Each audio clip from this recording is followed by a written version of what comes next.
Good morning and welcome to the second day of the FESE Convention 2022. I'd like to thank you for joining a day that promises to be an exciting morning of discussion and debate about MiFIR as we dive into transparency and the consolidated tape. Yesterday, we had a fruitful discussion about the role of exchanges in building the capital markets union, promoting the transition to a green economy, and supporting sustainable standards, as well as adapting to the enormous digital transformation. And I want to thank our speakers, our panelists and the moderators, and of course the FESE team for organizing that yesterday and today. As FESE Vice President, let me briefly reflect on what I would hope is a takeaway for you today, and that is the fundamental link between listing and trading. Exchanges as EU financial market infrastructures play a central role in serving the real economy and providing capital to companies by delivering neutrality, transparency, reliable price formation and risk management. Strong capital markets play a key role in economies as one of the most powerful drivers of growth and wealth creation, and as an important prerequisite for this is an attractive and vibrant listing ecosystem. In today's challenging and uncertain times, public financing is limited by high debt burdens, and bank financing alone will not be sufficient to cope with the political situation while ensuring that the EU's autonomy, resilience, and competitive strength. We need to make sure that regulation reinforces rather than undercuts the EU strategic objectives. Capital markets and exchanges as their main conduits are critical in the mobilization of funds, both on the listing side and secondary trading side. The completion of the CMU project and a sustainable recovery from the economic impact of concurrent global crisis will be impossible without well-functioning secondary market. Policymakers must therefore be mindful of this when considering proposals to strengthen capital markets. I want to highlight the extraordinary value of the price formation process delivered by exchanges to the benefit of all market participants, and why it is so important to acknowledge the vital role played by transparent and regulated markets in this area. And so far, no alternative price formation has been found. Exchanges dedicate substantial resources to maintaining the highest possible standard for accuracy and reliability, with data coming from a fair, transparent and multilateral pool of liquidity open to all market participants under the same rules, putting trust and integrity first. But the discussions around the MiFIR review are, at times, quite concerning. The European Commission's proposal contains some good measures, but lacks strategic clarity or a clear vision of where it wants to take European markets. To protect issuers and investors while making the EU competitive, we need to have three concepts very clear. The first one is transparent markets should be the default, not an option. A well-functioning equity market structure needs to incentivize transparency to deliver a robust price formation process. This is beneficial to businesses and investors alike, helping companies to get better valuations and investors to get a fairer, safer outcome, as well as having a positive impact on the cost of capital for the broader economy. The second item is the retail investors. They should benefit from fairer prices and rules. And investors must have easy access to high-quality data for the entire market, whether their trades are routed to the regulated market or to dark venues. And they must be able to verify the execution quality of each transaction in order to ensure they truly did receive best execution. And by the way, I believe this principle should also be applied to the world of cryptocurrencies. New trading models involving retail order flow, so-called payment for order flow, should be assessed against the requirements set for regulated market, and this is my third item. As in particular, retail investors are routed to these venues, it should be ensured that they have access to truly multilateral, transparent markets, which contribute fully to the price formation process. The creation of the consolidated tape in itself will not address these issues. It is not the silver bullet and answer to all concerns. Today, the EU trading landscape is highly fragmented and lacks quality transaction data from SIs and OTC. Whilst the CT proposal could contribute to improving transparency on current opaque markets, it regrettably opts to start with the establishment of a complex real-time tape for the asset class, which is already most transparent, I mean the equities, in comparison to other asset classes. We would much rather see policymakers taking a more staggered approach by starting with asset classes such as OTC derivatives or corporate bonds, where transparency is most needed. A pre-trade tape would be deeply concerning for the highly fragmented EU capital market. It would create a false sense of liquidity, thereby creating an environment ripe for arbitrage at the expense of retail investors, and we need to keep their trust into the market. Also, it will require the fundamental overhaul of market structural rules and best execution principle, which are not included in the current MiFIR proposal. There is a risk that a real-time post-trade CT without further considerations would constitute a wealth transfer from contributing venues to other market participants or intermediaries without any clear benefit for investors. This could affect exchanges' ability to run a full suite of operations, such as listings, endangering the proper functioning of markets in their respective ecosystems, as well as the overarching objective of the CMU. An optimistic revenue-sharing model to smaller exchanges, as proposed by the Commission, does little to mitigate this risk. In conclusion, the EU needs to become simpler and more transparent. In particular, the MiFIR review must address the current issues of complexity, lack of transparency, and the level playing field between the EU's securities markets. And with that, let me hand over to Verena Ross, Director General of FESE, who, as always, will be our Master of Ceremonies for the day. Verena. Thank you very much, Anthony. And also from my side, good morning and welcome back to the FESE Convention on its second day for our MiFIR deep dive.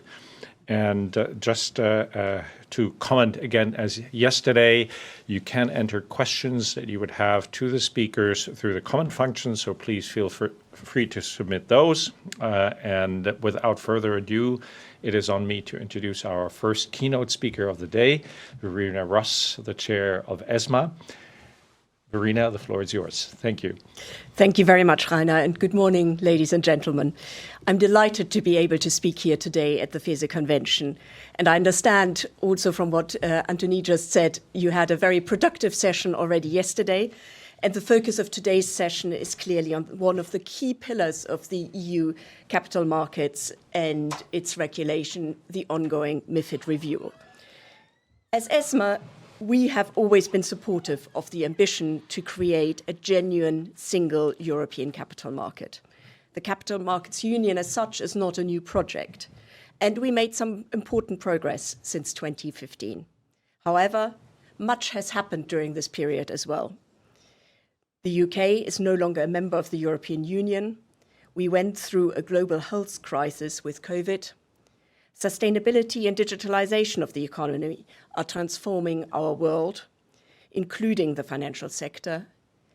And the Russian invasion of Ukraine is also having profound impacts on our societies and our economies.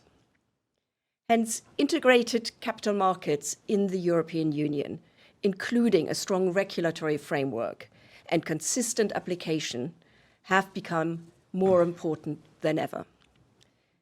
ESMA is closely involved in delivering the Capital Markets Union, both when it comes to further developing the single rulebook via providing technical advice and drafting technical standards, and by ensuring, very importantly, day-to-day the convergent application of these rules across the EU. Today, I will share with you ESMA's views on a couple of issues that really cover that range from the more regulatory work to the more direct application work. I will also touch on some recent market events and the lessons we might draw from them. The European Commission published its long-awaited proposal for a review of MiFIR in November last year. But this has not been the start of the process for us at ESMA. We have already been contributing to this review for several years, starting with the review report on cost of market data and the consolidated tape that we published as far back as December 2019, and concluding with the review report on algorithmic trading in September 2021.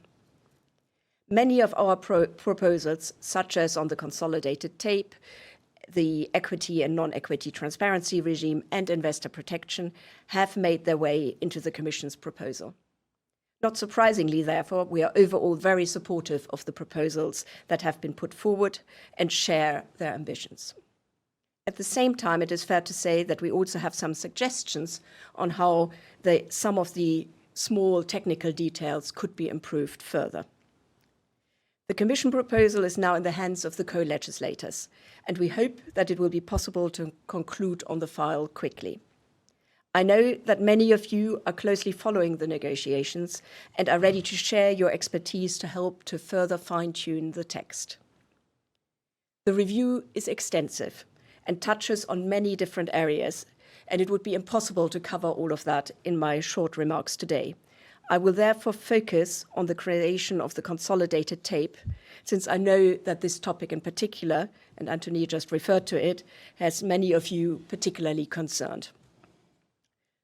One of the MiFID II key objectives was to establish a more transparent financial system following the lessons learned from the global financial crisis in 2008. Hence, it has also been one of the key elements that ESMA has been working on since the implementation of MiFID II in 2018. Providing transparency goes beyond imposing requirements on market participants, but extends to ensuring that information is available to market participants and that information is accurate, meaningful, comparable, and accessible. The consolidation of all transparency information from various data sources into one single consolidation tool is a catalyst to achieve those goals, to my mind, particularly in a fragmented market like we have in the European Union. A consolidated tape can provide real added value for all categories of investors and market participants and would represent a significant step forward towards a truly integrated European capital market. Let me start by saying that we strongly support the main elements contained in the Commission's proposal. We firmly believe there should be one single real-time tape per asset class. We also fully support the idea that the tape should be receiving mandatory data contributions from market data providers, and we are there to help to select, authorize, and supervise the consolidated tape as proposed. The success of the consolidated tape highly depends on these characteristics. As we already stated in our 2019 MiFID review report, we advocate for post-trade tape as we believe this is the best and most pragmatic way to make some real progress in the short term. The consolidated tape is a very much discussed topic in the secondary markets area, and I'm aware that there will be a panel on this topic just after I've spoken. No, actually the panel after that, I think. I firmly believe that we should build on the current momentum and create the conditions for a tape to emerge quickly. As ESMA, and considering our important role in appointing, authorizing, and supervising the consolidated tape, we are therefore fully supportive of the ambitious timelines. Nevertheless, we are concerned that the current timelines foreseen in the proposal are not entirely realistic. We would therefore suggest an adequate timeframe allowing for the launching of the procedure, for entities to apply, and for ESMA to select and then subsequently authorize a successful candidate. We also consider that a staggered approach might be a good idea, meaning that the consolidated tape for certain asset classes could be prioritized over others. As ESMA, we can, of course, prepare to the extent possible, and we are already doing that internally, on how best to organize the whole process. At the same time, we obviously need to be conscious that the legislation is still under discussion and might still change. Despite some concerns regarding timing, we are taking a positive and forward-looking approach to the establishment of the tape. We are doing so by focusing on removing the main obstacles that we have already identified in our 2019 review report, in particular in relation to data quality issues. A case in point would be the amendments to the ESMA technical standards on transparency that we recently proposed to the Commission. This work was of a very technical and complex nature, even for the character of technical standards, and focused on providing further clarity on how to provide post-trade transparency and clarifications on different trading flags. The review picked up on many concerns we have received from stakeholders over the last years about inconsistent publication of post-trade transparency information. We believe that these proposed amendments will improve the consistency and quality of data published, and with that are paramount for the successful establishment of the consolidated tape. We consider it key for the successful establishment of the tape to also ensure consistent publication requirements for the consolidated tape, as well as for trading venues and APAs. We therefore are of the view that the work on further specifying the data to be submitted to and published by the tape should be part of what ESMA develops via technical standards. And trusting ESMA would ensure consistency in the data to be published. We will, as usual, of course, consult widely on any technical standards.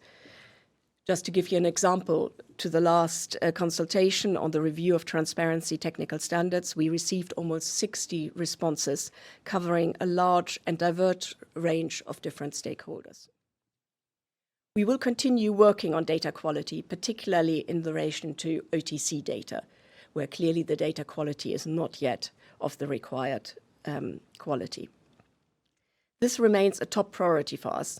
Nevertheless, I don't believe that the remaining challenges regarding the format and overall quality of reported data should make us deviate from our trajectory towards the establishment of a consolidated tape. We should, on the contrary, seize this opportunity to concentrate our efforts towards more harmonized standards and practices in close collaboration with all relevant stakeholders in the market and work together on the successful conclusion of this important initiative. Having touched on the ongoing MiFIR review, I want to go further into our work on this dossier by talking a bit not so much about what we do in advising on level 1, but more the work that really starts once you have the legislation. As a follow-up to the findings of our review of MiFIR, we are also working on providing further guidance where we identified inconsistent practices across the European Union. One of these areas that is no doubt of interest to FESE and its members is the discussion around the trading venue perimeter. We have recently consulted on a proposed ESMA opinion which intends to clarify that a multilateral system is what a multilateral system is, and which provides guidance on when systems should seek authorization as a trading system and a trading venue. The opinion aims at enhancing supervisory convergence in the EU and leveling the playing field between market participants. Without going into too much detail, which is intrinsic to this debate and which many of you are very, very familiar with, the guidance intends to give clarity as to when a platform requires authorization as a trading venue. This is particularly important for RFQ, for requests for quote systems, systems that pre-arrange trades and ultimately formalize those on a trading venue. Often, these type of systems are promoted by new technology providers that undoubtedly play an important role to introduce innovative solutions to the market. But they need to do so without jeopardizing the level playing field. We are analyzing very closely the feedback we received to this consultation and will be finalizing the opinion within the next few months. I would then also just quickly emphasize that the work on the trading venue perimeter is not just limited to publishing further guidance in the form of an opinion. We are working together with competent authorities in assessing the different systems on a case-by-case basis, as the features and complexity of such systems vary greatly. We do so by looking at concrete cases where the dividing line concerning trading venue authorization is blurred, and discussing the merits of each case at case-specific sessions at our technical standing committees. This is particularly important for new and innovative solutions that we want to, on the one hand, see encouraged, whilst ensuring that there's an adequate level of protection of investors and a level playing field. Let me now move on to some more recent developments. And let me find my piece of paper. I wanted to touch particularly on some of the events over the last few weeks. While we attempt to build and maintain a framework that ensures orderly markets and appropriate protection for the men on the street, for the investor, we need to remind ourselves that extreme events, such as flash crashes or system disruptions, can nevertheless occur even in well-regulated and mature markets. Recently, two separate market events occurred in two important markets, commodities and equities. Let me start with commodities. Following the Russian invasion of Ukraine, we've seen high volatility and price hikes in commodity markets, in particular oil, natural gas, wheat, and other agricultural products. ESMA, as well as regulators in other jurisdictions, are therefore closely monitoring those markets. We are working in close cooperation with the national supervisors. We are also very involved considering our responsibilities in the area of clearing and CCP supervision. ESMA is in particular paying specific attention to the increase in collateral requirements resulting from this volatility in commodity markets and the impact it may have on market participants and market infrastructures, as well as financial stability. The events that occurred in early March on the London Metal Exchange regarding nickel trading reminded us that in certain situations, market volatility can quickly turn into a challenge for trading venues to maintain orderly markets. The recent events in commodity markets are leading us to reflect carefully on the additional tools that could be put in place to better identify potential risks to orderly markets at an early stage, so that market infrastructures and ultimately public authorities can take action as necessary before those risks materialize. In that respect, we're in particular looking at how transparency in these markets, for instance, through additional information on OTC positions held by market participants, on trading venues or off trading venues, and in commodity derivatives. And if we had that information, how it could allow market participants, trading venues, and regulators to better identify risks and maintain orderly markets. This work is not limited to Europe, but has clearly a global dimension, given the global nature of some of these markets. We are therefore also in close contact with our fellow international regulators and are involved in a couple of international work streams on this topic. In order for regulators and market participants to be able to identify as soon as possible potential risks for markets and financial stability, close monitoring and international cooperation will be key. Moving briefly to the equity space, shortly after the event on the London Metal Exchange, a flash crash at the Stockholm main index occurred. During this flash crash, prices fell as much as 7% in just 5 minutes, and there was a notable impact on prices of other EU markets for a short period of time. While the driving factors of these two events have obviously very, very different, the first one triggered concerns on the supply of commodities, triggered by the concern of oversupply of commodities, and the second triggered by, most likely, but that's still under investigation in erroneous order. Both events have in common that they highlight the central role of circuit breakers in times of market stress. It is important to draw the right conclusions from these events, and a discussion on the appropriate design of circuit breakers might well be warranted. It is important to highlight, though, that in general, the recent volatility episodes experienced in the past few years, not only due to COVID-19 in March 2020, but also due to the Ukraine-Russia conflict underway, we have overall well managed. These events have overall been well managed by EU markets and their infrastructures. During the COVID crisis, trading venues proved to be broadly resilient, despite the surge in trading activity and market volatility. According to our analysis, circuit breakers were widely and efficiently used, and trading capacity was tested by volumes reaching all-time highs, with few operational issues occurring.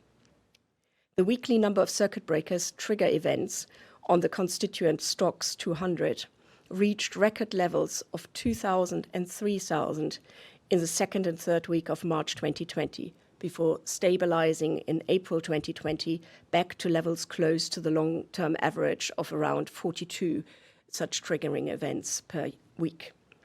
This compares, for example, with previous peaks of daily circuit breaker triggers of around 1,200 around the Brexit referendum in the week of the 20th of June 2016.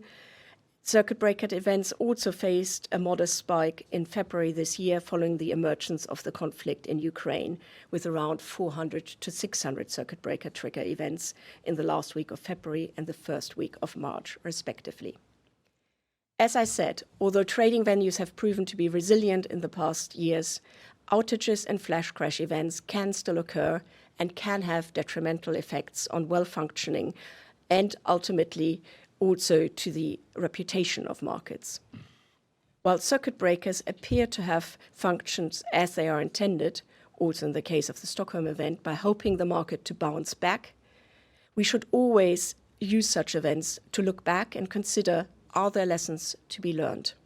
We need to remain vigilant and keep thinking about ways to improve the functioning of markets. Keeping the words of Thomas Edison, there's a way to do better. If there's a way to do better, find it in mind. We are embracing that philosophy in our resolve to find ways to further improve resilience of markets with tools that work efficiently and effectively. To achieve that goal, as always, we welcome and encourage your input and look forward to continued dialogue.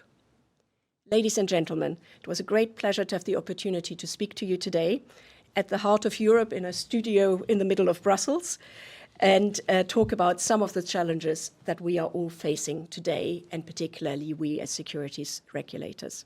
There's no doubt we face times of great uncertainty, and there are many challenges that we need to confront. But I'm confident that our resolve to have resilient and effective markets and a better and even more united Europe will prevail.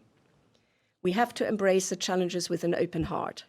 Even though we recognize we play only a small part in the grand scheme of things, we need to stand ready to do our part in building a better and more effective market in Europe, and to make sure that these markets ultimately benefit investors and companies. We need to strengthen global stability of our financial system by also continuing our efforts to working together on an international basis. Thank you very much. Thank you very much, Verena. And I think you touched on a lot of the issues we will be debating. I think we're discussing this morning the MiFIR review and how to visualize an improved market structure, and certainly what you just mentioned about the stability and integrity in times of crisis. That is something we think the market structure needs to be designed for. Good, the circuit breakers work, but I absolutely agree. Innovation continues, and people are very innovative also when trying to abuse and game the system. So having a rightly calibrated market structure is very important. That's going to be our first panel. The second panel will focus on what you also talked a lot about, the consolidated tape. And I think there, first of all, I think thank you very much for the comments around data quality, data standardization, and also the enforcement, because I think that is the linchpin we need to get right. And I would agree, it's not an excuse not to do something. I think we are very much for a post-trade tape that would help on best execution verification. I think we need more honesty and integrity in markets when we see some of the practices like payment for order flow.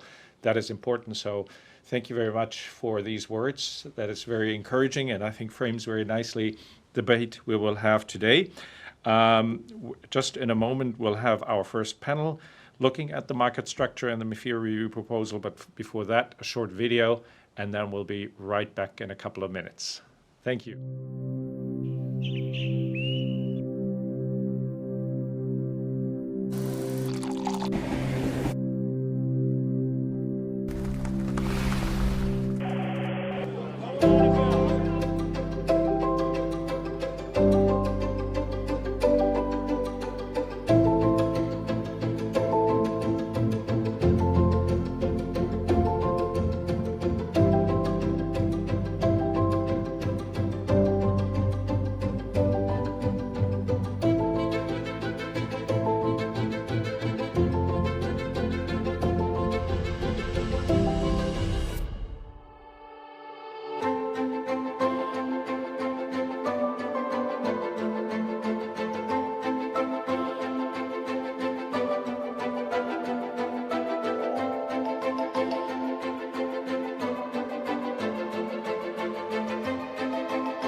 Thank you very much, and welcome to our MiFIR review panel, Visualizing an Improved Market Structure.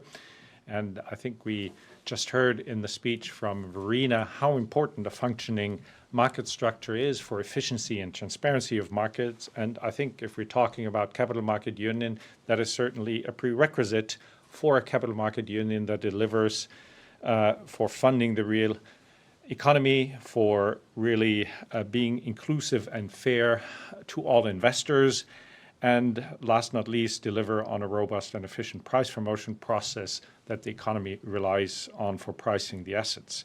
So certainly a lot of subjects and terrain to cover. Let me introduce the panel. We have via video Danuta Hübner, Member of Parliament and a member of the Econ Committee and also the rapporteur of the MiFIR review. Good morning, Danuta. And then on my left, we have Robert Ophel, Chair of the Autorité des Marchés Financiers, the AMF in France. To my right, we have Thomas Bulk, member of the Executive Board of Deutsche Börse, and Florian Denis, member of the Cabinet of Mairet McGuinness. So welcome to all of you, and I would ask Florian to probably start pointing out to us a little bit the MiFIR review. What are the objectives? How does it relate to the Capital Market Union? And really, what market structure does Europe need? Yes, exactly. So good morning all, and it's a pleasure to be here with you today. So the Capital Markets Union objective, we know, is to have more finance to power the EU economy and to foster retail participation and also to remove cross-barrier to investments. This MiFIR review is very important. It was part of a package of a legislative proposal that we made in November 2021. I would say it's a key plank of the Capital Markets Union. The objective of this MiFIR review, to some extent, is to make our capital markets more competitive, to attract more international and EU investors in the capital markets. And the MiFIR review has three main objectives. The first one is, of course, to foster transparency in the capital markets. So we have this proposal of a consolidated tape to collect core data across all trading venues in Europe. Second, we are also looking at the level playing field issues between trading venues and systematic internalizers, and we have also transparency requirements, enhanced transparency requirements, and we want also to strengthen the competitiveness of EU markets, and we have targeted measures in that direction. So, for instance, the removal of the open access rules for exchange-traded derivatives, or, for instance, this possibility to suspend the derivative trading obligations. Thank you very much. That probably brings me to Danuta. You've gotten this legislative file. You haven't published your report yet, but I think you've heard a lot from many, many, many stakeholders. So maybe give us your take and preliminary views from the Parliament on the proposal. For invitation. I hear you. I'm sorry, I have the echo. I don't know. It's not my fault. So there's something. We hear you well. You hear me well? Okay, so now it's just without echo. Thank you very much once again, and good morning, everybody. And after listening to Florian, I think we all agree that when it comes to the European capital market, we need, as European Union, a robust and expanding and less fragmented capital markets with well-functioning level playing field, also attractive for global investment, or at least being seen as attractive for global investment. But we might also need to bear in mind that capital market in the European Union is happening at both EU and national levels. And this is a challenge. We are not a unified jurisdiction. And also the EU is, we all know that it's still far away from consolidation. We would like to see fragmentation creates, you know it better than me, all sorts of trade and execution risks, but also generates, and I think this is important, uncertainty, and I also believe that it reduces attractiveness of our European capital markets. And that's why we welcomed really strongly in the Parliament the European Commission's proposal. We see it as aiming at addressing all those issues, filling gaps, and also producing a market that would be simple, understandable, and deliverable in terms of its environment for investors.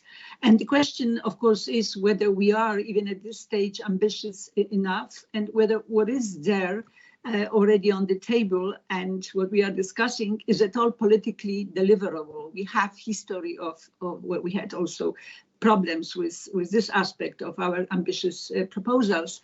And it's also clear that after the UK floated away, Europe lost its main financial center and also the focus on wholesale markets. And Europe now needs to, I think it's very important, to think strategically and holistically as well, as everything today is interconnected with everything else. And we also need to maintain, to keep the global mindset. We have to identify necessary changes to the current market structure, and we also have to build skills to drive those changes forward. And talking about skills, I also think that we must not forget that the human capital skills are also very important, and it's not only the challenge of the European Union. And also when we look at the proposal, I think it's clear that we need a win-win framework where all market players can contribute to making the pie grow, and then also have capacity or capabilities to benefit from it. And to get it right, in my view, we should work as much as possible together, regulators, legislators, supervisors, national authorities, and all market participants to achieve the best possible outcome. And I also think that the sense of urgency should be with us. And I can say that indeed MiFIR review has fostered a great deal of interest across the market. You mentioned our talks, our conversations with market participants. We covered practically all elements of the proposal in those conversations, and we agreed that we need consolidated capital market and also the consolidated tape as a single source of data. This is just an initial step in the direction of reducing fragmentation. And of course, what lies ahead goes beyond the tape and touches upon the integration of all elements of the whole cycle, the trading, the clearing, the settlements. And there is a need to move away from this kind of silos approach, which is slowing down the move toward integration of capital markets in the European Union. And indeed, there are many reasons to go beyond the consolidated tape in the current review. We have to give a really hard look at issues related to market structure, to transparency, to rules of waivers, deferrals, commodity derivatives markets, especially in the context of the war and energy crisis. And not all the concerns regarding market infrastructures are purely technical. It is a very technical file for us in the European Parliament, but some of the concerns have political dimension and lead also to political, not to say national interests. And this cannot be ignored on the one hand, but must not become a stumbling block. And on some of those issues, we need to see what other jurisdictions are doing, in particular the UK, when it comes, for example, to commodity derivative markets or wholesale market. And we must remember that also non-equity is international, that bonds and derivatives will not be under trading obligation, and we must care about both the wholesale market and retail investors. So in short, EU must make itself competitive in all these markets and in all these dimensions. Thank you. Thank you very much, Danuta. And I think both Florian, you touched on really the core elements, and I very much see fragmentation and I think competitiveness of Europe as a major issue we need to solve. We had a dinner debate last night around the MiFIR review and obviously discussed a lot the consolidated tape. Both of you mentioned it. We will have a panel at 11 o'clock diving a little bit deeper into the consolidated tape. So maybe here, Thomas, I would like to concentrate more on the MiFIR review and how it really delivers on that objective of open strategic autonomy, as we call it in EU language, and competitiveness. And if I see, the US has, I think, 50 price forming centers. We have, I think, 500 venues. Payment for order flow, just to maybe mention that in my own home country, Germany, probably around 300 million a year is paid in payment for order flow only in equities. That's about what all European exchanges make on market data, maybe something the next panel can discuss on the consolidated tape. Where are we in terms of competitiveness of our market structure? Yeah, first of all, good morning. It's great to be here with you at the FESE conference. And let me echo what Florian and also Danuta have said. Danuta, you spoke about the strategic importance and also the sense of urgency, and I can just underline it. I think probably it's really a starting point, first of all, that we remind ourselves we are now at the 97th day of a war in Europe, where where Russia has invaded Ukraine, which is something that is an attack on our values and also on our liberal democratic system here. And I think that is really, it's a change in times that has much broader implications than we probably can see right now, also beyond energy and other topics. It basically put us into several crises at the same time, which I think are politically discussed: energy, climate, food. And of course, also in Europe, we see the challenge of growth and innovation here. And my first point is, I think we need to be aware that capital markets and equity-based funding is at the core of our future success and also of our competitiveness as Europe. And I can just only applaud the Commissioner McGuinness, who very early on, already last year, spoke about the importance of European sovereignty, in particular also in capital markets, right? And here in particular, I think in Germany, we see what it has meant for energy markets to be independent. So capital markets are crucial. Rainer, you spoke about MiFID, and I have a long history of observing MiFID and its implications and developments in the capital markets. If we look where we stand, and it has been mentioned here previously, we have created a market structure through the MiFID reforms, which is, first of all, highly fragmented, so runs counter the objective of transparency. And Rainer, you mentioned it, we have now, even without UK, 450 venues here, and many of them are not independent, but are SIs or opaque venues. So we are the least transparent capital market globally, much less transparent than the US, with about 50% or less traded at sort of fair and open venues. And I think what is even more worrying is if we look at IPOs, we are risking to lose innovative startups, unicorns to other capital markets. Europe had 12% of the global IPOs, which is of course far beyond what we should expect in terms of our economic strength. So I can only here, of course, speak to the public sector that we have to be ambitious in coming to a change on our market structure, and that we have to put at the heart of the MiFID reform to create transparency, to create fairness in price discovery, and to create a capital market that serves the end investor. Some of the reforms are put off the table. I'm sure we discuss them in more detail that have been mentioned here. I think it is crucial that we think to strengthen the independent price formation, to have to think back that systemic internalizers were about large institutional orders. IFM also, I think they put out this study. We have small order sizes on SIs. We need to change that significantly. We have a scheme with payment for order flow where the retail investors is taken off its choice and competition for best execution, but is only executed for best payment, which compromises the price discovery. And of course, we have the the issue of transparency and consolidated tape was mentioned. I think it is important to have the retail investment strengthened in Europe, but we need to think about what is really the use case for a consolidated tape. It should be about increasing data quality, and it should be about increasing transparency in sectors such as bonds and others where we don't have that transparency, and the exchanges are putting out data at 15 minutes. So we, of course, would very much appreciate that to be true for all venues. So I think there are a lot of challenges and topics, and I think summarizing, MiFID is sort of the core constitution for our capital market, so it's really critical that we get this right.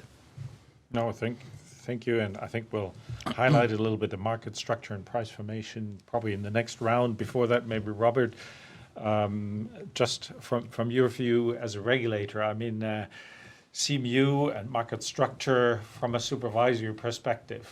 What have we achieved and where have we failed? Where have we gone? I can only concur with which has already been said here. But I want first to highlight that some progresses have been achieved with MiFIR and MiFID II. First of all, from a very, from the angle of a supervisor, I should highlight that the transmission of all trades taking place on EU venues to the competent authority, it brings a lot of added value. We are now in a position to better monitoring, better understanding and supervise the market we are in charge. And it's something which was brought by MiFIR II. When you look at the tick size regime, for example, it works. It works. It's a fine thing. When you look at we will come back to them at a later stage, but the waiver application, to some extent, ESMA has properly handled in an harmonized way all the flurry of waiver notification. To some extent, there was so many waivers that now the market is not sufficiently transparent. We will come back to that later, but it has been done on an harmonized way. We should highlight that. Of course, we have an issue on transparency. We will come back later. We have issues with harmonization. You have mentioned payment for order flow. It's not acceptable that it is banned in some countries. It is authorized and even supported in other countries. And at a time when you can propose your service cross-border, it's through digitalized platform, it doesn't make sense at all. We should achieve something. And when you mention PFOF, there is an issue which is a key point in my view, and from a supervisory perspective, which is best execution. How do you assess best execution? Right now, in the EU, it's rather vague. It's a concept without any substance. We should know that. And it's linked to many issues, but nevertheless, from a supervisory perspective, that's something which need to be improved. Harmonization is, since I am a supervisor, I'm always a bit surprised, flabbergasted, I should say, to see that you supervise, you enforce the rule on a very different way in the EU. In some countries, you just rely on suspicious transaction reporting stores.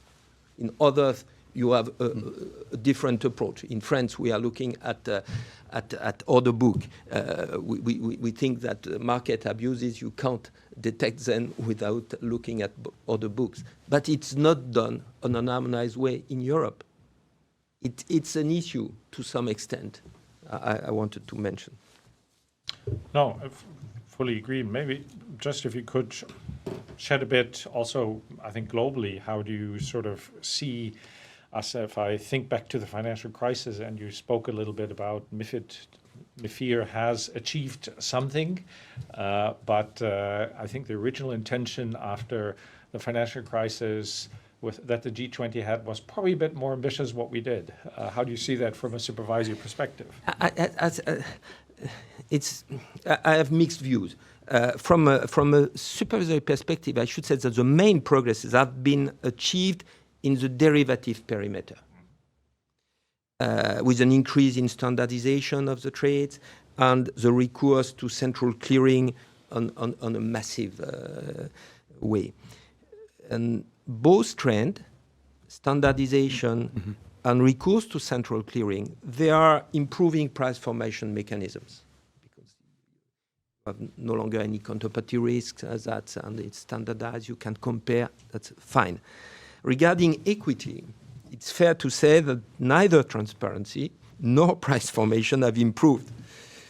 But one should nevertheless recognize that these equity markets have remained very liquid in all circumstances without the need for public support, which, by the way, it's not the case for the bond market.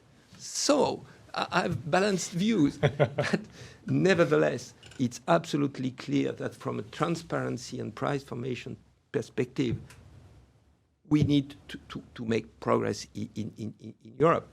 And transparency is key. I've made some very clear proposal regarding equity. Just keep the waivers at a minimum level, meaning large in scale. You can discuss the threshold, but just large in scale and waivers of a technical nature for negotiated trades, and that's it. If you keep that, you do no longer have the need to the double or single volume cap because it's just no longer needed, and to some extent, SI will focus on large trades, and they are the only one which deserves to be kept in the dark, the large one. The others, they are needed for the price formation mechanism. That's it. Very simple. No, I think a very clear opinion that I personally very much would agree with. Thomas, maybe, I mean, you're responsible for a derivatives market, and we heard where we got to, and maybe also if you would contrast that a little bit with how equity markets work. I think those are probably very good keywords for you. Yeah, I think Robert made very important points. And first of all, I think he rightly contrasts. If we look at EMIR, it is a blueprint regulation which I think has worked out well, which is also, I think, looked at globally as a blueprint for regulating the derivatives market. And I think there is a stark contrast to MiFID. MiFID has not achieved and delivered on its objectives, MiFIR in particular, MiFIR 2. And Robert, you mentioned a few of the key points, and just let me highlight best execution you mentioned. It is so important that orders contribute to the public price formation process. That is what markets are about, to create information efficiency for end investors.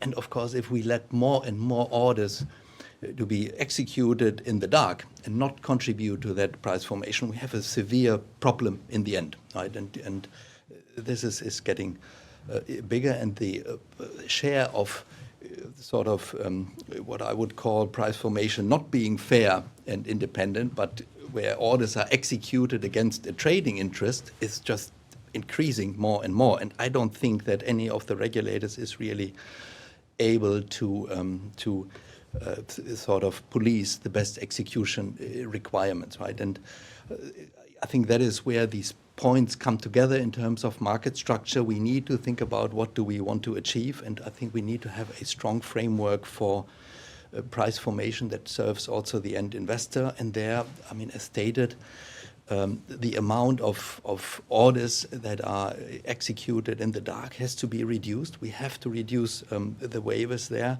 and I think we need to be much more ambitious than we are currently in the proposal there. And the payment for order flow topic that was mentioned, I think, is one part where this becomes very visible. I mean, orders are sold at the best price to be executed for a market maker against its own book. That is not in the interest of the end investor, I think, is very visible. And of course, as mentioned, there is also the lack of harmonization in Europe of a harmonized framework. So therefore, I think to put the in our market structure, fairness and transparency back into the center of it in the reforms of MiFID. I think that is really very important. And some of the proposals go into that direction, but we need to come to a real turning point, and I think we need to be more ambitious. I mean, Florian, that probably brings me to you. I mean, if I look at the proposal, you say it is to improve and simplify market structure, but probably Robert just had the more radical approach by saying, let's limit SI trading too large in scale and the negotiated trade waiver, and let's clear up the market structure. We wouldn't have the problem with payment for order flow. We could do away with a double or single volume cap. It would be significantly easier. And if I see today, for example, SIs transacting very small trades, why does that make sense? And why do we want to maintain that? Is that, you're saying level playing field, but why does that make sense?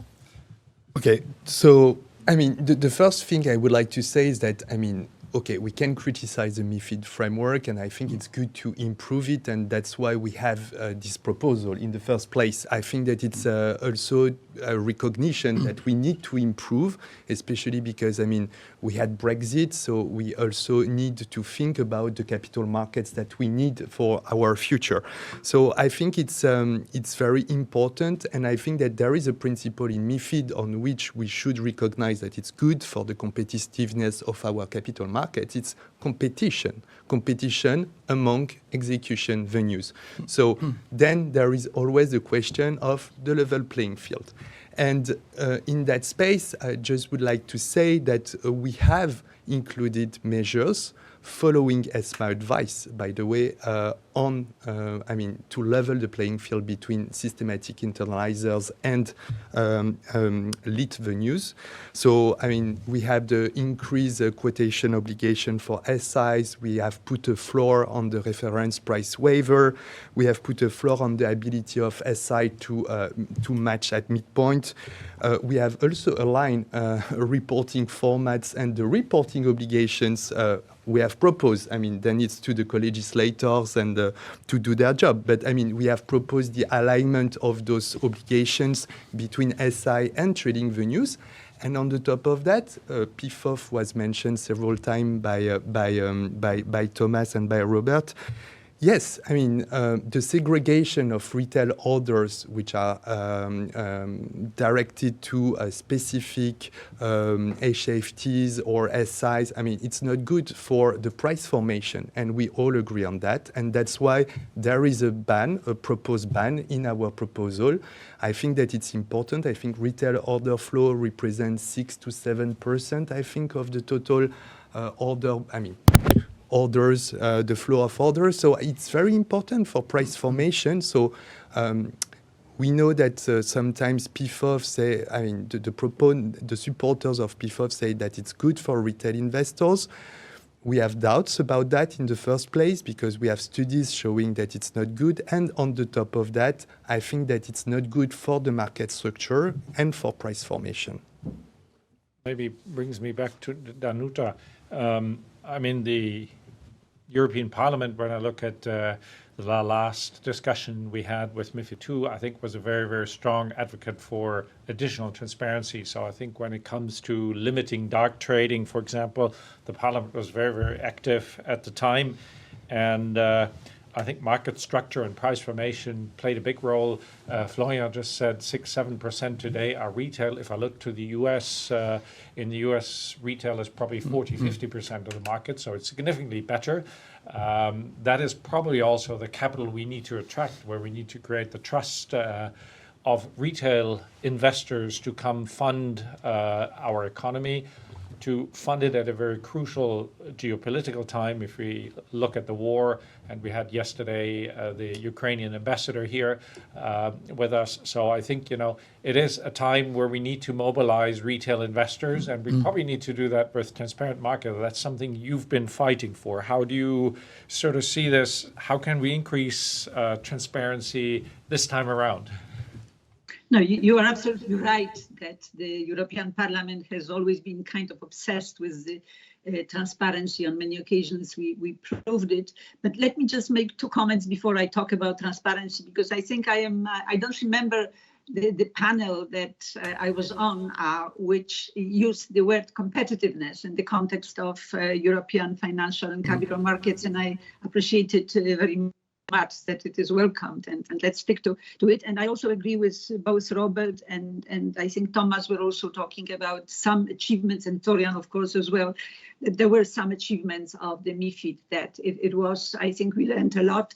We also, I think, take a lot of lessons from what worked, what didn't work, but we definitely all agree that we have to move forward. And I think that transparency is extremely, it's natural. I mean, we need transparency. I think we don't have to justify it, I guess. But I also think that we have to look at the transparency challenge from the point of view of our main task, which is prepare and encourage citizens to go with their savings to capital market in a situation when the EU continues to suffer from a general lack of the equity culture where we need education. So I think that facilitating citizens' access to capital market can be to a large extent addressed by more transparency in the system, by less complexity, by more simplification, which of course as well will lower costs, which is another important factor to attract also the savings of the people.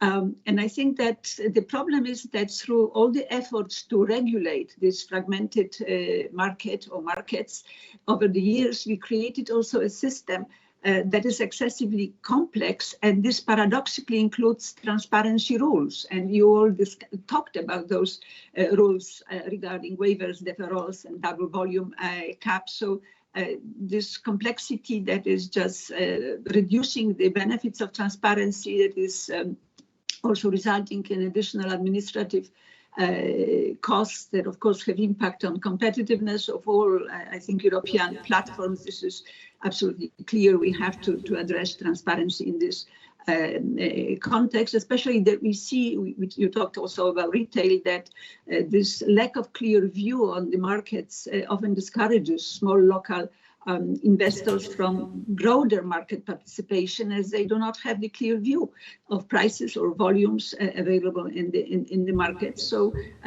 here, I think the transparency framework, if also simplified, can improve the current market structure and make it more understandable and also more accessible to all investors.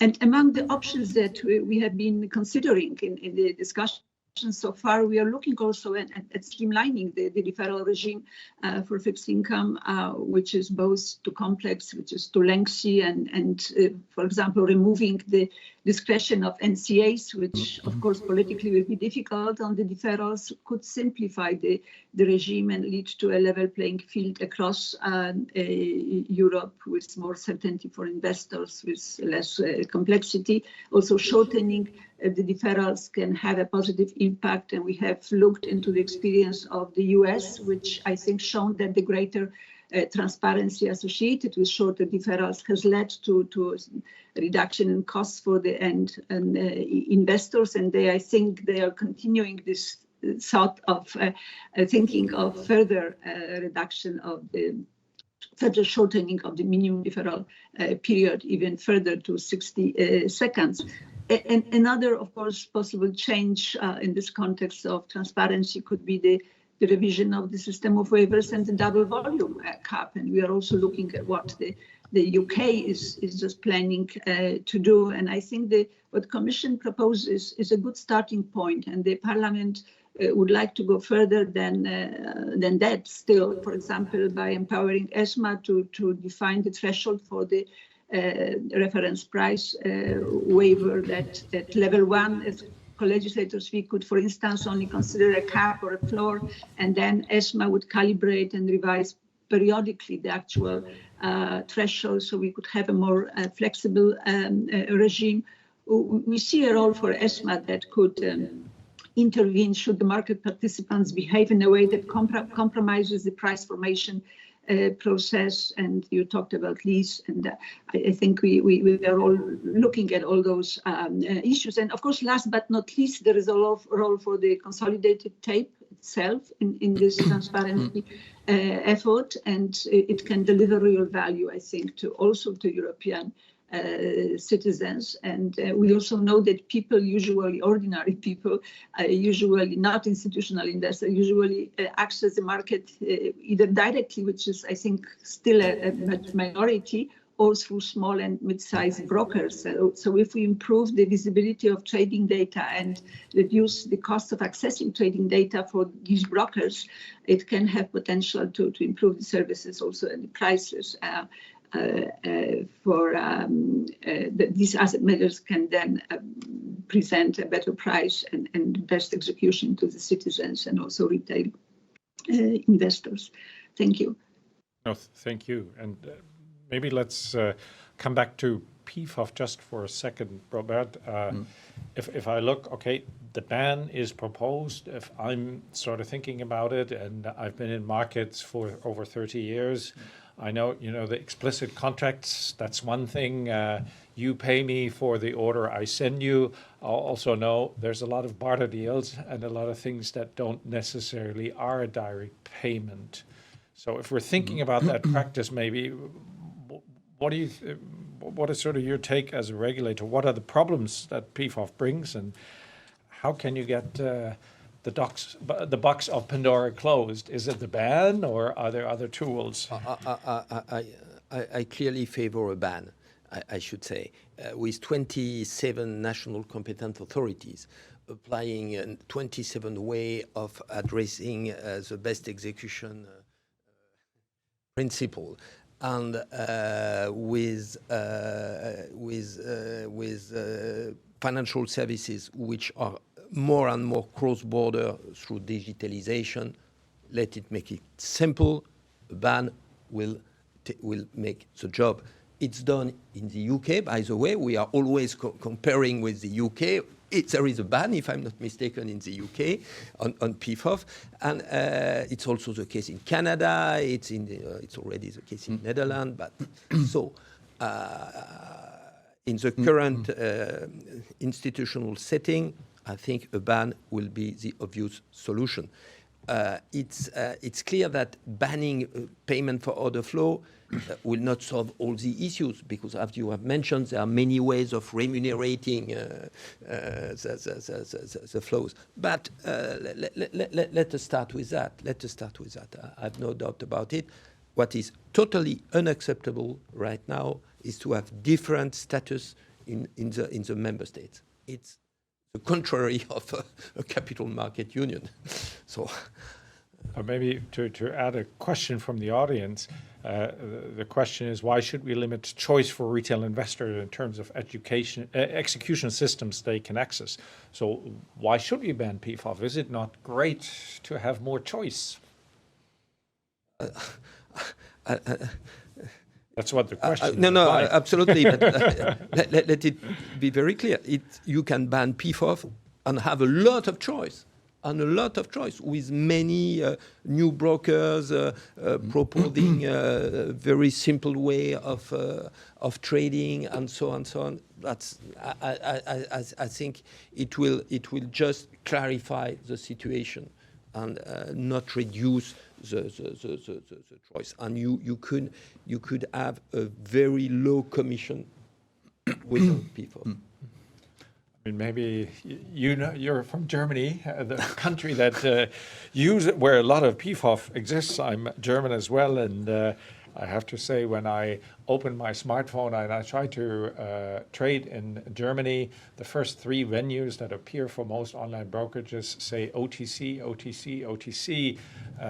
Danuta, I think when I read MiFID II text, I think it says something about OTC supposedly for infrequent. However, that's what's being offered to me as a retail investor. So we always talk about investor protection. I sit in the ESMA stakeholder group, yet when I open any of my brokerage apps, and I use quite a few, it says OTC, OTC, OTC, and I have to click to even come to your exchange. How does that work? No, I can. I'm glad to hear Robert being very outspoken, actually. I think, first of all, at the core, payment for order flow is, of course, limiting choice for the end investor, because the choice of execution venues is limited, and there is a core conflict of interest that's been created between the best execution interest of the client and the execution of its order, which is then sold, right? And I know that for many of the public stakeholders, there's always this talk of, this is good for supporting the retail investments. In the end, it is just about sort of reducing an explicit commission for a higher hidden cost. So it is not in the interest of the end investor. I think that one has to be there very clear. And I think we need to step back. If we look at the broader picture, Danuta mentioned also that there's of course a national role. If we look at Germany, we have 17% of households investing in equities compared to more than 50% in the US, also in Scandinavia. There are, of course, very important, much bigger points. We are discussing the reforms of pension plans in Germany to come to a capital-based system that is so important to have more equity investments. If we look at the role of exchanges, also probably say that it is critically important to have attractive companies go to market in Europe as IPOs, to have the unicorns come to Europe to be attractive investments also for the retailers. And there are very few exchanges left that are supporting IPOs. I think there are, if we want to create an equity-based culture in Europe, which is really important for our innovation, for the transformation to green markets and to climate neutrality, there is much more fundamentally at stake. So don't be trapped into thinking, in the end, a consolidated tape and a payment for order flow will help the retail investment. I think on the contrary, it is about choice, it is about best execution, and it is about fair execution for the end investor. And I think that is the role of the regulation and of the framework of the MiFID rules, which is currently it is in there, but it cannot be executed, I think, the way it is. Danuta, maybe views on the payment for order flow debate, probably a hot political debate, potato. I know my home country is lobbying very much for payment for order flow. Where do you sort of stand on that?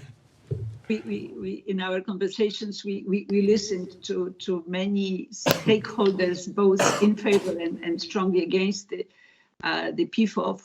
The problem is also that the Commission didn't offer an impact assessment regarding PFOF, and as a result, you have a lot of research which is being done by both sides, if I can say it this way, coming to a very different conclusions. But I agree with you that in the context of PFOF, the most important direct question we need to ask is does the current best execution framework really work? And I've had also diverging responses to this question, and my impression from the conversation that I had with stakeholders and experts is that definition of the best execution, which we have in MiFID, is not sufficiently precise and leads to very different interpretation at national level. And actually the issue of the payment for order flows is an example of this divergence in interpretation. And we see Robert would know it probably better. We see national supervisors with radically different positions on the same topic. So we simply need to have a more granular legal definition of what is best execution. And of course, the tape can provide improve the best execution framework.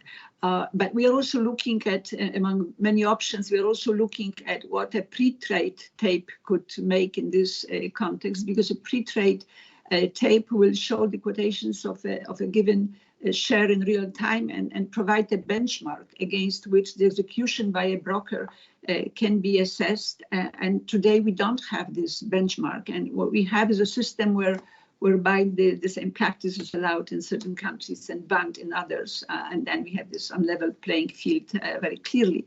So it seems that the only way for assessing best execution is by checking the execution price against a benchmark. And this is most likely the way which we will go, and also look at brokers just to require from them the disclosure periodically what they are doing with the trading overall, not on just client by client. But what we have today also on the table regarding the options for the PFOF is, of course, the ban proposed by the Commission. Bluntly, it's banned. Or there can be this more granular definition of what is allowed and what is not. And for example, brokers can be also mandated to give clients different choices for the execution of a trade, including non-PFOF venues. Then we also clearly see that the discussion around PFOF more generally links to the discussion on the inducement regime, but this will be addressed somewhere and discussed somewhere else, not in MiFIR.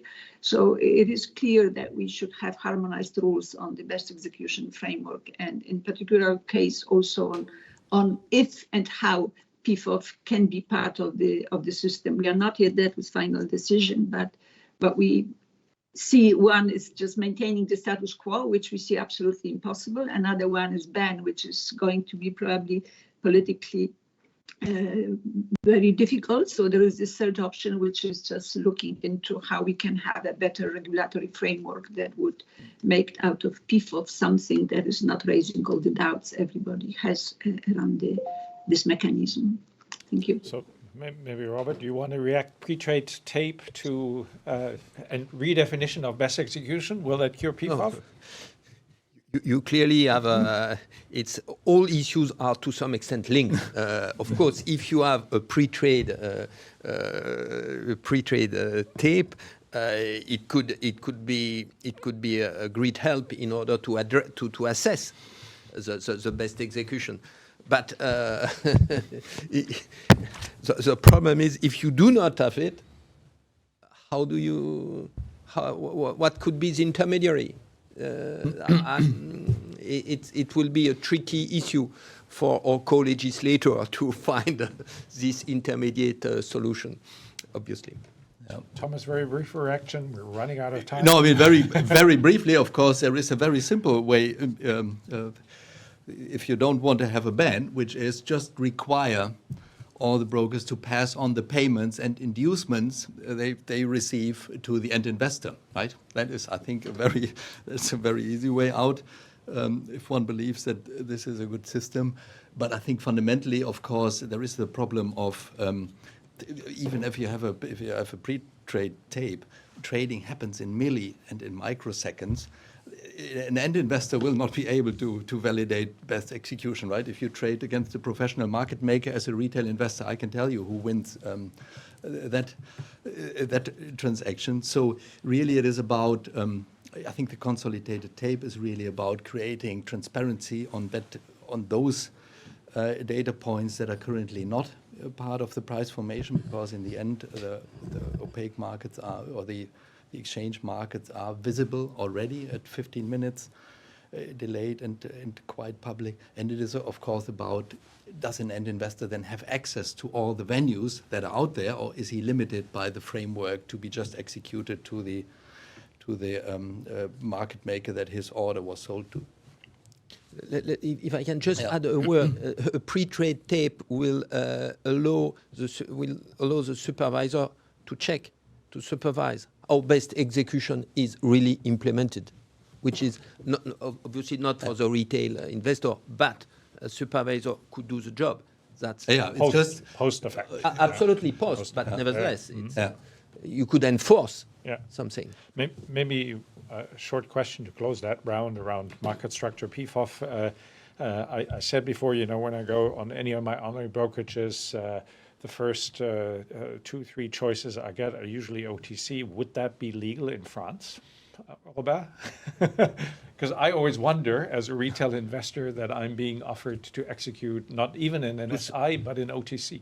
To some extent, what I can tell you is that no French broker are proposing PFOF. So we do not have this issue. It's coming from abroad right now. So we didn't implement a formal ban because we never had this issue in front of us. It's coming from, so that's why we are looking at the EU regulation to see what.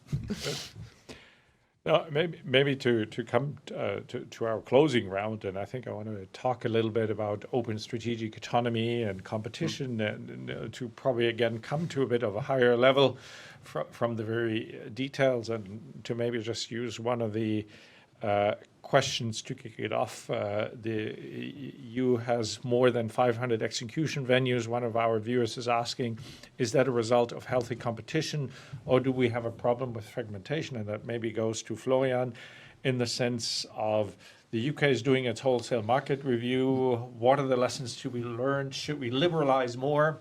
Should we do away with all the rules, or should we go our own way? What is sort of the gauge? Implement the US market system, implement the UK market system, or do we have a European view? I think to answer, I mean, it's not very easy to answer this question, but I mean, I just would like to say first, as a regulator recently said in one panel, no one has the monopoly of wisdom when it comes to financial regulation. So I would say it's normal to look at what the UK is doing, and the Commission is looking at what the UK is doing, like we are also looking at what the US or Japan is doing and many other jurisdictions. So the UK example, of course, is interesting for us because until now we have a rule book which is very similar. So, I mean, when there is an evolution of this single rule book, it's interesting to see what they are doing. We look at the wholesale market review that you mentioned. I think that it's interesting to see that there are some points of convergence. For instance, on the DTO, there are also points of divergence, like on the share trading obligation, on the double volume cap, for instance. But I mean, we are looking, but clearly, what we have done with our MiFIR proposal is what is good for the EU capital markets and what is good also given the problems that we have in our capital markets. As Danuta said several times, we have 27 local capital markets. We need to better integrate those markets, and this is very important. So, I mean, to fight against the fragmentation of our equity bond market, it's very important. That's why we propose the consolidated tape. I think a consolidated tape makes much more sense when you have 27 local markets than in the UK, for instance. But I mean, it's my personal opinion, and that's why we do think it's important. Just one, I know that there is another panel on the consolidated tape later, but just to say, it's something we are talking since the first CMU action plan in 2015. It was already in MiFID at that time. So now, I mean, it's time to do it. And it's good for transparency reasons. And I think transparency is key if we want to have, I would say, strong capital markets.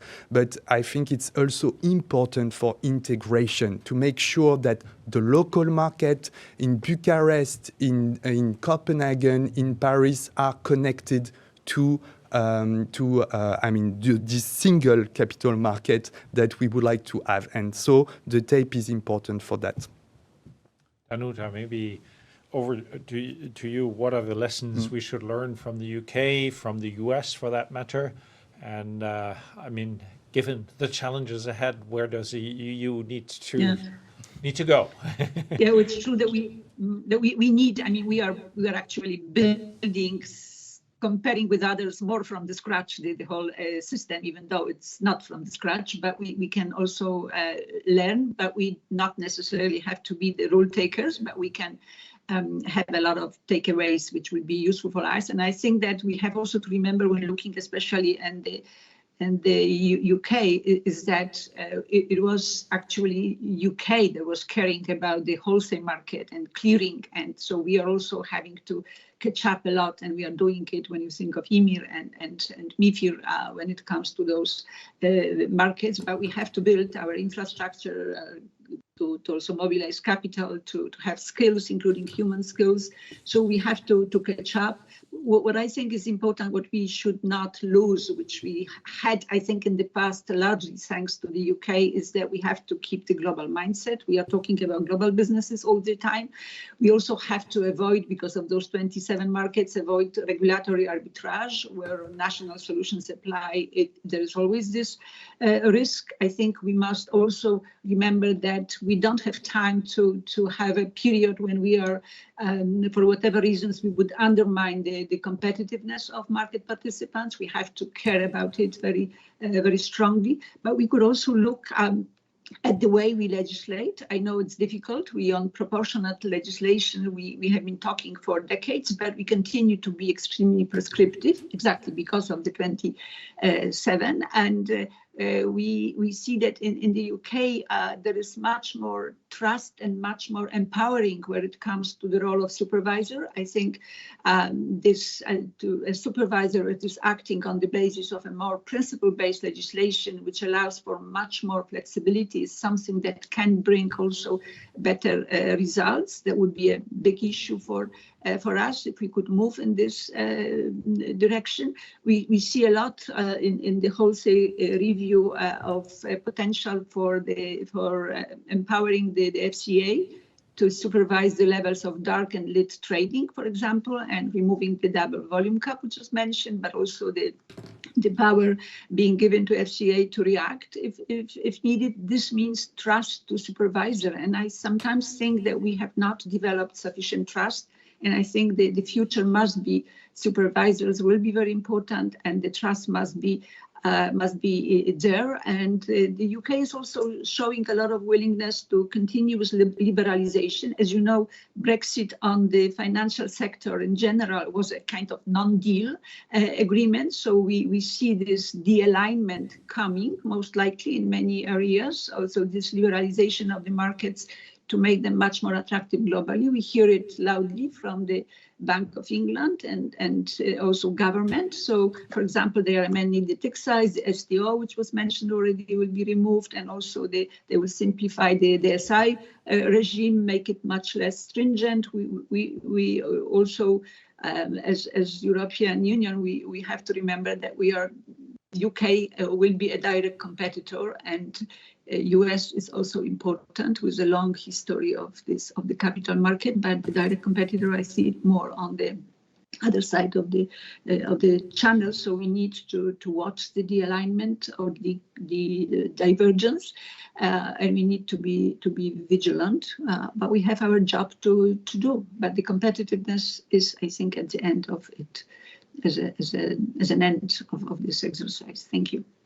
Thank you, Robert. I think those are quite a few keywords for you, giving more powers to ESMA.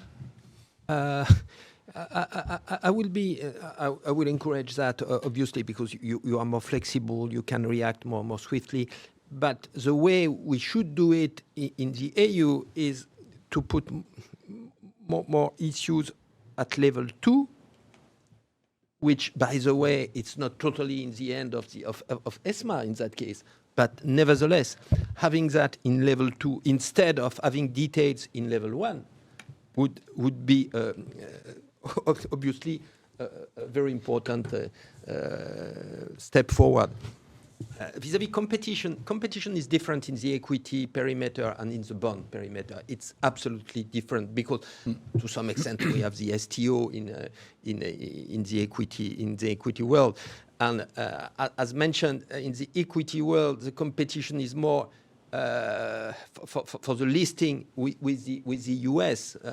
It's very clear. It's due to the fact that valuation are higher in the US than in the EU. That's so. If you want to have the best valuation, you go to the US. There are many reasons for that.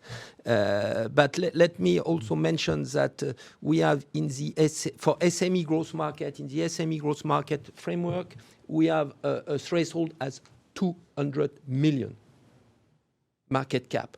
200 million. That's very small. How could you attract that? That should be, if you put this threshold at 1 billion, which will remain rather modest, by the way, you still have more than 1,000 corporations in the EU, which will be above this threshold. Sure. So if we want to attract this listing of middle-sized companies, I think it could be something which could be useful. Of course, for trading, there is an issue with the competition with the UK. by the way, a large part of the shareholders of EU companies are third countries investors, so they could trade wherever they want, and STO will change nothing to that. Nevertheless, I clearly think that when it's denominated in EU currency, and the STO provides the bulk of the market, and I'm not that worried. Bond market is a different story, obviously. Yeah, maybe Thomas, final question. I mean, you already talked about, I think, and that was a question from the audience, the EU is struggling to attract international trading flows, 12% of IPOs only in Europe. You said, how we're doing in competition? Yeah, I don't want to repeat now many of the I think very good and valid points that have been mentioned by my co-panelists here.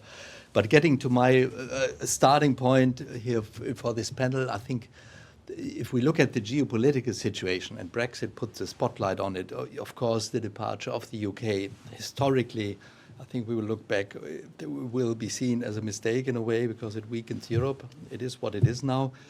But it also puts a spotlight on the weaknesses of the financial sector in Europe and the dependencies. And if we realistically look at it, we are very dependent. If we look at equity markets, the two largest venues are Anglo-American, one of them being an SI. We can go through banking sector to all the sectors.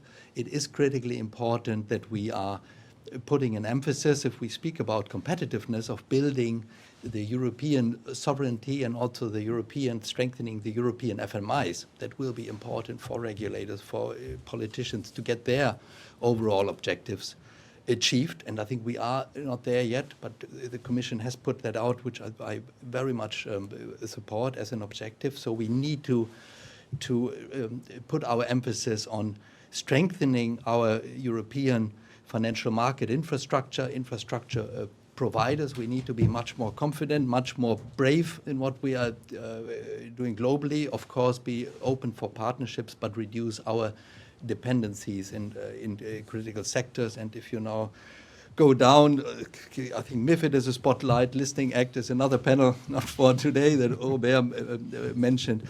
But there are many ways, I think, where this overall objective should be put at the core and at the center of what we should achieve here in Europe.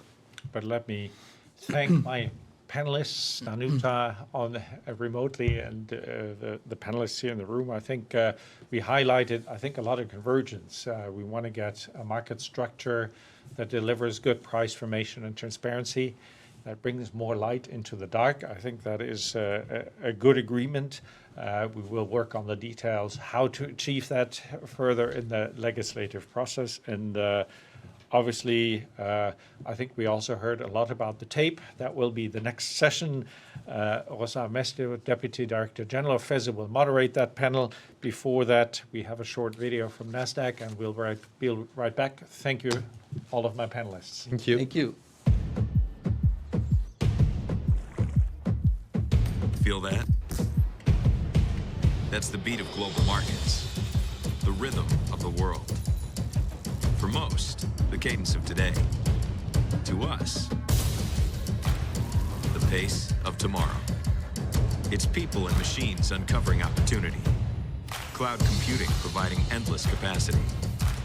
Blockchain making transactions safer and faster. New markets born where they weren't before. With ingenuity, technologies, and markets expertise, we create the possible. And when you do that, you don't chase the pace of tomorrow. You set it.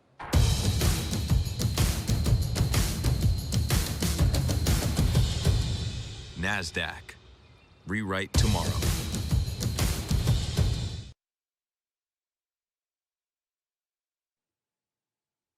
Good morning, ladies and gentlemen. My name is Rosa Armesto, and I am the Deputy Director General of FESE, the Federation of European Securities Exchanges. I'm delighted to moderate the last panel of the FESE Convention 2022, which is dedicated to the consolidated tape. And for that, I'm here joined by an excellent group of speakers that will discuss this topic in detail. So, From the public authorities side, to my right, Eero Heinäluoma, member of the European Parliament for the Socialists and Democrats, and also MiFIR rapporteur in the Econ Committee. Next to him, Sébastien Gaspillet, head of financial services at the French Treasury, and also one of the key persons that has been negotiating on behalf of the French presidency. To my left, and from the industry participation, Björn Sibern, president of European markets at Nasdaq, and next to him, Nicolas Bean, CEO of Bloomberg Trading Facility. Welcome to all of you. I want to begin with saying that 4 years on from the implementation of MiFID II, MiFIR, no consolidated tape has emerged. As part of the review of MiFIR, right now, the consolidated tape is central to the Commission's proposal, and it would likely be mandated for each major asset class, and in particular, shares and bonds. But I think it is very important to realize that for a consolidated tape to emerge, we need mandatory contribution under a common data set of reporting standards. And this is something that this morning we heard Verena Ross saying as one of the key aspects for the consolidated tape. Being this precisely one of the problems we have had up until now to get a consolidated tape in place. Data quality issues have long held back transparency and efficiency of European securities markets. Liquidity is highly fragmented. We heard in the panel earlier. We have over 400 trading execution venues across Europe. And even if it is unquestionable that the consolidated tape will help in providing a consolidated view of trading and liquidity across Europe, it will not be the silver bullet to fix all the issues that we have about fragmentation and price formation. Now, when listening to the debates around, not only from public authorities, but also stakeholders, it seems that quite a lot of inspiration is being taken by the US. And the reality is that the US differs substantially from Europe when it comes to the trading landscape. So it is important to really carefully look at this project if we want it to be a success for Europe. We need to carefully also scrutinize the possible unintended consequences that this could have in the development of our capital markets, and in particular on smaller markets and lively ecosystems as we have them today. And very briefly, I would like now to make a reference on how this links between listing and trading. So right now we have the Listing Act review coming soon. This pairs with the MiFIR review, and they are intrinsically linked. In fact, there are the two sides of the same coin. Exchanges provide price references to all market participants to conduct their business, and this pairs with the role to help companies to go listing and get financing in capital markets, and this particular refers to SMEs. So even if the Commission has looked at how to support and help smaller data providers not to be too much impacted by the consolidated tape, devil is in the detail on the use and the futures of the tape. And this is precisely what I would like to discuss today. The proposal, as you all know, is now being examined by both European Parliament and Council, and the debate is becoming quite heated when it comes to the different views from stakeholders. So I would like to start with the European Parliament's perspective. Eero, now we are waiting for the rapporteur MEP Danuta Hübner to publish the draft report and kick off the discussion with all the shadows. But in your view, do you think that the Commission has identified the problem and put the way forward? I think the Commission proposal is a very valuable proposal, and the big thing, which in fact you already mentioned, is that our capital markets are so much behind our US friends. And this is not good for European economy, it's not good for European companies, it's not good for retail investors. So we have to little bit change the rules here to make it sure that we will have a real functioning capital markets union. And the Commission proposal is one part of this big aim, big goal. If we don't do anything, it means unnecessary costs, both for private people and also for companies, especially SMEs. and that means that there is, I would say, great support in the Parliament to go further and make sure that we have better rules which are more equal to everyone, and then at the same time smaller costs in the future for trading. Thank you, Eero. I think we will come back later on the whether this project is really helping the CMU in getting lively ecosystems. But now let's move to the view of the French presidency, because if I'm not mistaken, you have been organizing 6 council working parties. So 5 months on from you took over, a lot of work has been put in place, big efforts to really try to reach a general approach into the consolidated piece, at least, not only the MiFIR review, but it seems that no conclusion has been reached yet. Is it because you believe, Sébastien, that the Commission proposal is complex and therefore deserves lots of discussions? And also, what do you think could be a feasible consolidated tape for Europe now that you have been chairing all these meetings with your peers? Thank you, Rosa. There have been lively discussions within the Council, for sure. Views are still diverse on many topics. I believe that we have gathered some consensus on transparency requirements. So that's one part of the MiFIR review, which is important in our view because, as you have mentioned, and rightly in my view, it's not all about consolidated tape, even if the focus has been put on that. Second, you have a very political discussion on the payment for order flow, which has made the discussions more complex, I would say.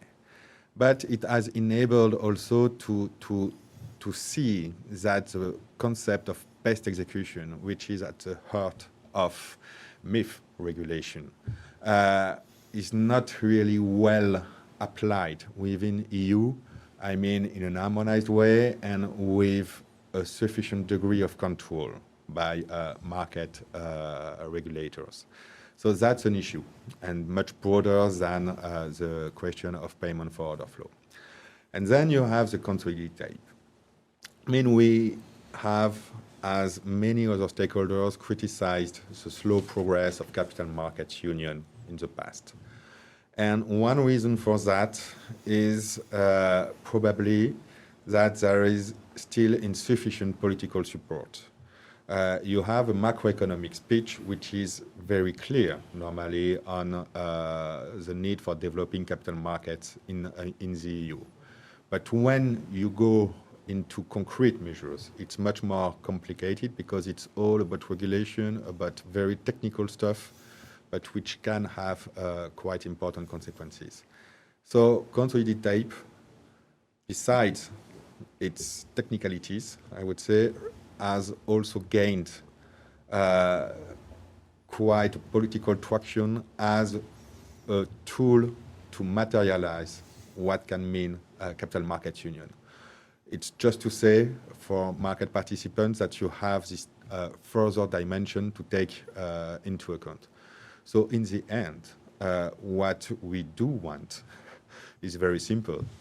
A consolidated tape which can work, so which can be created, and which proves helping for enhancing the efficiency of capital markets in Europe. Because in the end, we are not alone. We have to deal with competition. We see that London is moving. We see that the US is still very attractive, including for European corporates. And so if we want to make real progress, we need first more capital.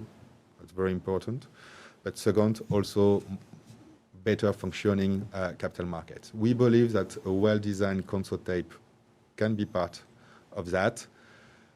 Having said that, I have not said much because a well-designed consolidated tape, as you have said, you have very divergent view among market participants, with many saying that this or that kind of tape would not bring any benefit. So we have tried to propose several avenues. We have counted the member states. They are still in different camps. It will be up for the Czech Republic presidency to try to diminish the number of camps. And also we count on the view of the European Parliament so that in the end we can have some convergence, but still really design oriented towards better efficiency of capital markets in Europe. There is much to do on that. Thank you very much, Sebastian. And I think this is something that everyone will agree. As you said, I mean, we need to obviously deep dive into the details and see what could be the best way forward. But maybe let me come back to you on one thing you mentioned, which is about best execution. So you raised that, and I mean, it's known that there has been a discussion in Council about how to enhance best execution, which up until now is not very clear, when it comes really to proving to investors that a best execution has been achieved. How do you see that the tape could help on that? Well, when we have made our last proposal for member states to comment, we have said, based on the discussion on payment for order flow, that if people wanted not to ban payment for order flow, there was a need to be able to document that such practices were respecting the best execution. That's where you see that might have some differences in interpreting what means precisely best execution. Second, that you market authorities, regulators do not necessarily have the data to document, even ex post, whether the best execution has been reached or not. So that's a real issue, I would say. And in that regard, that's one use case clearly possible for consolidated tape, not for trading, but at least for documenting, enabling, strengthening the concept of best execution, again, which is at the heart since the beginning of market MiFIR regulation. So that's a real issue that we have to solve. So if there is no console tape, now we know that in practice, many market authorities do not feel capable to document whether the best execution has been achieved or not. Thank you for that, Sebastian. I would like now to move to Bjorn from Nasdaq. You are a market operator active in both the EU and the US. So you have broad experience on how this works across the Atlantic. So what will be your reaction to what Sebastian has been saying with regards to best execution? So first of all, also, thanks for the invitation. It's great to be here. Let me start with payment for order flow. We like the Commission's proposal on a ban for payment for order flow in Europe. And the reason why is we have a very well-functioning market for SMEs. And let me give you an example out of Sweden, where we see retail customers, they put their orders, they see their order in the order book. It is very transparent, it's equal access, it works super well. I should also mention that 40% of capital raised from SME comes from retail. 60% of trading in SMEs comes from retail in Sweden. So for me, this is a super well-functioning market, actually the most efficient, best performing SME market, I will claim, in Europe. And the reason why is that the retail participation is so high. If we allow payment for order flow, and we see that order flow from retail being removed from the exchange, it will hurt liquidity, it will hurt transparency, it will hurt access to capital for SMEs. So the proposal on a ban for payment for order flow, we strongly support that in Europe. Secondly, if we should look at the consolidated tape, and I heard Sebastian talked about it, we need to design it in a clever way. We support the idea of a consolidated tape, but it has to be designed in a clever way. First of all, we need to make sure it has all data. So it's not enough if it's only data from the exchanges, MTFs. We also need data from SIs and OTC. The quality of that data, you could question that, but to be successful on a consolidated tape, so we have the consolidated view on trading and liquidity, we need to have all data from all venues, all the plus 400 venues full stop. I think that is super important. But I want to stress, we like the idea of a consolidated tape. We have to design it right, and we have said a post-trade tape with some kind of delay, moving closer to real time, could be a good way forward. Thanks very much for that, because indeed I think this pairs well with, Sebastian, what you were saying about verification, verifying, in fact, best execution, giving this tool to the supervisors that up until now is missing. So indeed, a post-trade tape could definitely serve the purpose. Now, if I move to Nicolas, and from the fixed income perspective, because obviously, I mean, it seems that the tape is very much taken by the equity side, but we also have, very importantly, a tape for bonds. And probably there could be even more interesting, because bonds is the asset class that is most opaque, if definitely compared to the equities. So how can we make sure that this time a tape emerges from a fixed income perspective? So I think we have to look at the regulation as it stands today and understand why no consolidated tape came forward. And I think there's three key reasons, two of which are top line orientated and one of which is bottom line. So looking at the top line issues, essentially the first issue is the scope of what goes transparent. As you know, there are significant deferrals, particularly in corporate bonds where the greatest interest is. And those corporate bonds are deferred out to 4 weeks. So with that kind of scope, anyone who is reselling it, acting as a commercial tape, has to ask what the market is for 4-week deferred data. The second issue related to the top line is the obligation, as it stands today, to give away the data after 15 minutes. If you can sell 4-week-old data, great.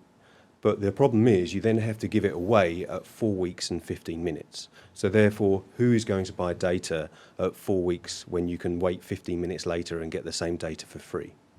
And then the bottom line issue is in respect to data standards, something that's been mentioned across asset classes. Essentially, the data standards are recorded within the actual regulation itself, but there is some variability on interpretation of what value goes into what field, etc. So for me, it's more about establishing a common interpretation of the data fields, the data standards in the regulations as it stands today. And secondary, related to data standards, is the issue of enforcement, i.e.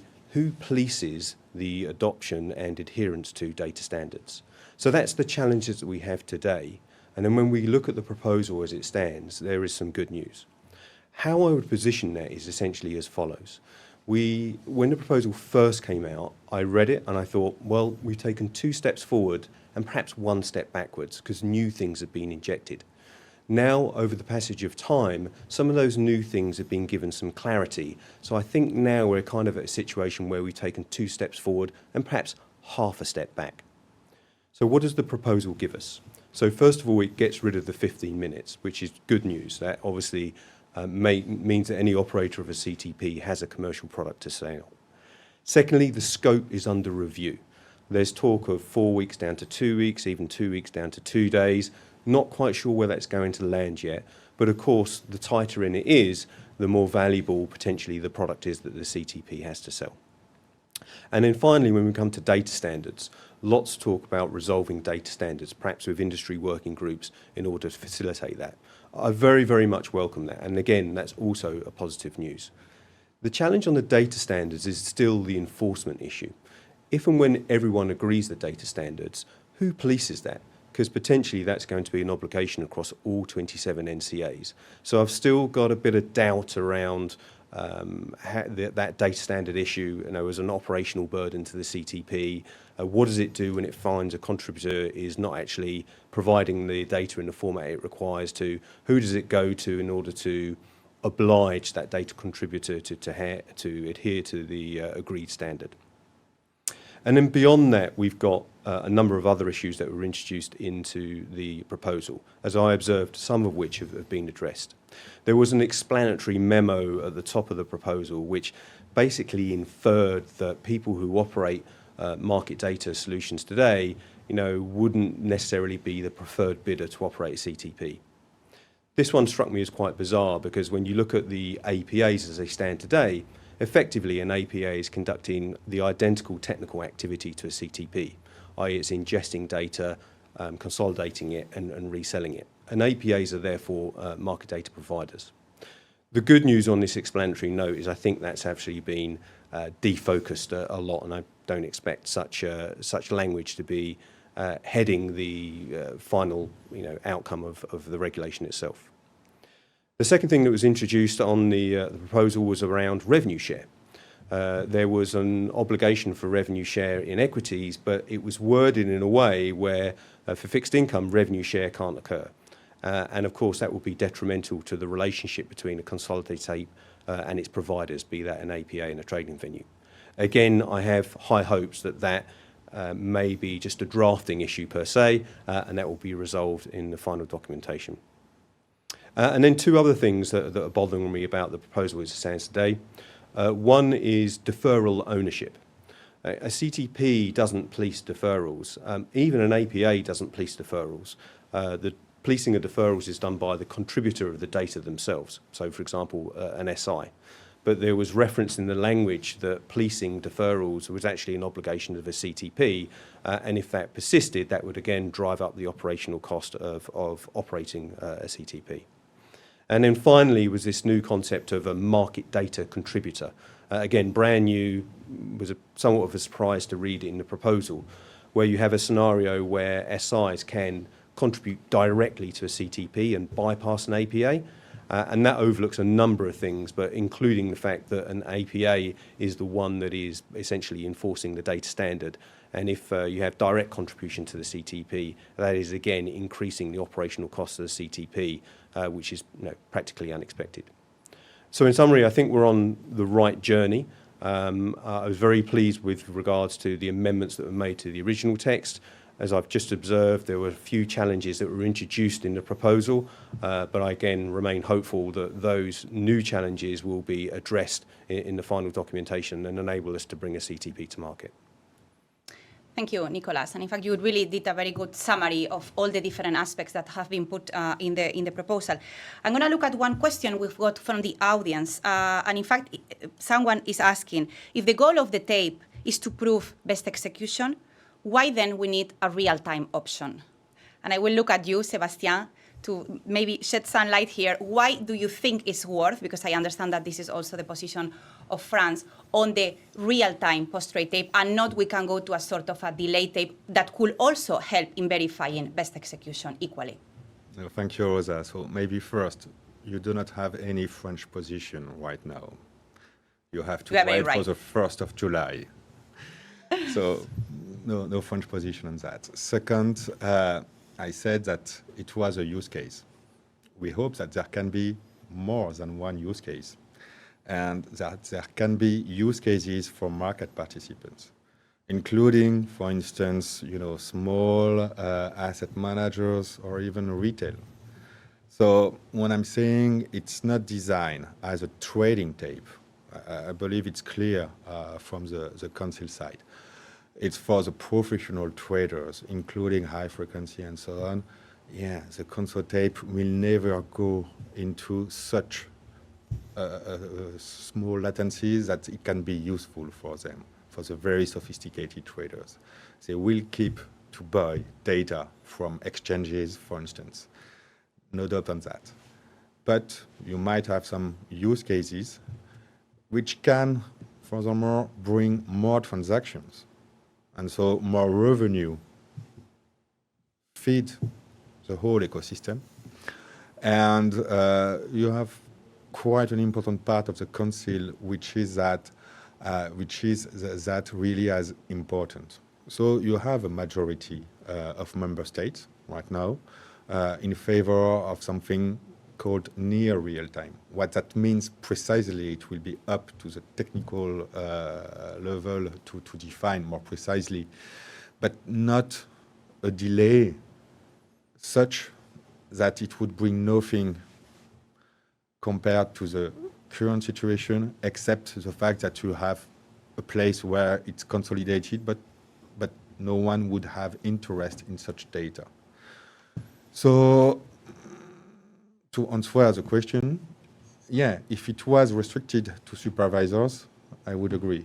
But still, if it were restricted to supervisors, I believe that we could really be worried about the ambition regarding capital market union. So, and we believe that there are other use cases, then to find the right balance, because when trying to find a balance between market participants,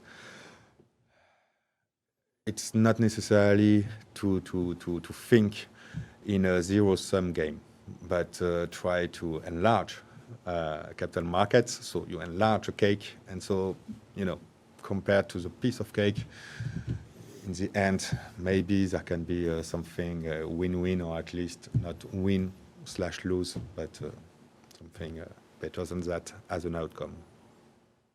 Thank you. And in fact, this leads me precisely to the topic on the cost benefit, right? On this tool that obviously I think everyone agrees that benefits should be much bigger than the cost. But looking at the budget estimates, for instance, to set up an equity tape. And now here I'm going to quote data from the Commission Impact Assessment, where they say that the cost of building a real-time post-trade tape is roughly at about between 2 and 8 million euros, while in contrast, we have seen a publication from an industry consortium composed by 6 European banks that are estimating the building of the tape is true that including pre-trade as well at 33 million euros. So these figures are quite divergent. So Bjorn, I would like to see what is your view about that, about the cost of the tape, and how do you think this tape can be funded?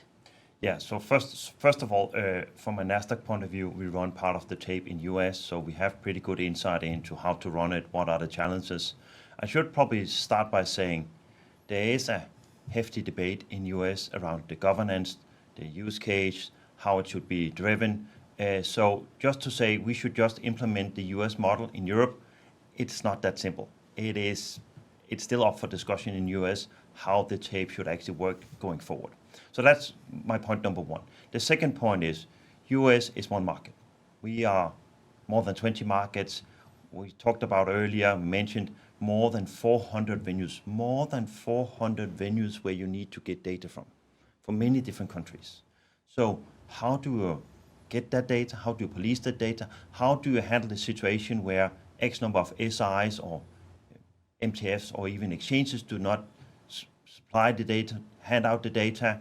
What should the standard be? So to build a tape in Europe is super difficult. And I just have to say that the consortium for banks have done a much better job, much more realistic job than the Commission's proposal, because 2 to 8 million, we are a data company, we are a technology company, we know pretty well how to build a consolidated tape. We do it, part of it in US.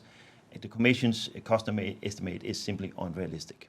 The consortiums of banks view bet on the 30+ million is more realistic. It is probably more than that. We saw a report from Oliver Wyman saying depends on how we build it, whether it's real-time data, whether it's with some delays, it was between 20 to 100 million, close to 100 million.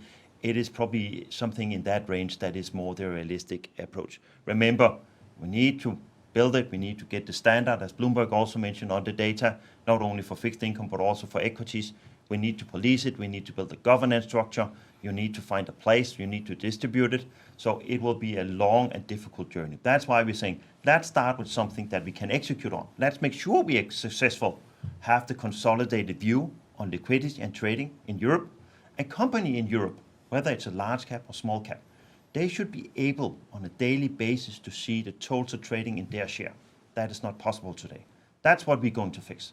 Maybe one more point that is important for me to mention here is, I've heard this a couple of times, that the tape should be for retail investors. I represent the exchanges in the Nordics and the Baltics and Iceland. For a retail customer in Denmark or in Sweden, they pay €1 a month for best bid and offer for the Nordic data feed. I don't think they will benefit from a consolidated tape and get data from shares from Greece. Sorry, I have nothing against equities in Greece, but I think what they are interested about, they're interested about the local market and maybe one of the countries next to it, and then US shares. So I really question sometimes. I support the idea for consolidated tape to help the listed companies to get the full picture of trading in their shares for the regulators, but to think that a consolidated tape will help retail investors, I think what we offer them today, €1 a month for best bid and offer in all the Nordic shares, I don't think they really have such a strong need for something else than that. And if they have, they can get that as well today. Thank you very much, Björn. In fact, I would like then to follow on this last comment that you made about retail and access to citizens, because in fact, if we keep the CMU objective in mind about the strengthening capital markets, Eero, do you think that the consolidated tape will help democratizing the access to data and therefore helping them to get into the capital markets and put their savings there? Do you think it's a critical tool for them? And if so, and now I link to a question I got, how they can get it and at what price? Yeah, in principle, I agree, or I have a positive answer to a question that yes, consolidated tape is one way to make systems more transparent and also the information available for retail investors. Here, I a little bit disagree to my Nasdaq friend that I suppose that the people are more and more active and more demanding, also the ordinary people, and they are more and more interested to invest in equities, but they need some kind of level playing field for the activities. Now we know that a huge part of the costs are going to the retail investors. From a recent ESMA study, we know that retail investors are paying 40% more of costs than the professional investors and the institutional investors.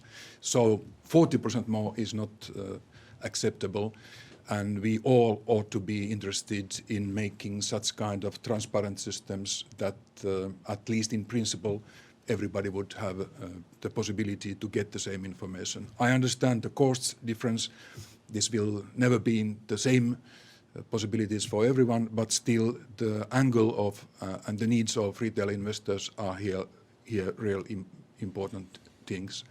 Then the problem, of course, is how to create it, and as you have shown here, there are so many details that this will be a real problematic thing for the people in the parliament, and I suppose also in the council, but perhaps especially in the parliament, to know all the details and to make the right and balanced decisions. And this also means that this is the time for the stakeholders to be active, the business people to be active, to present their viewpoints, to make sure that those who are making decisions have all the information at their disposal.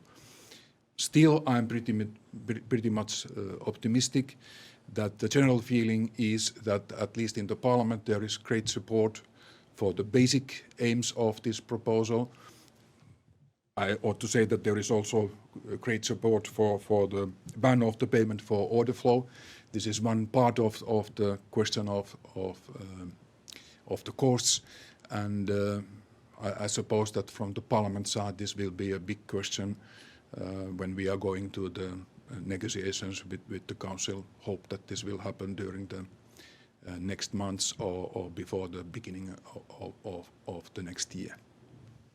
Thank you, Eero. Björn, you may want to react to the comments.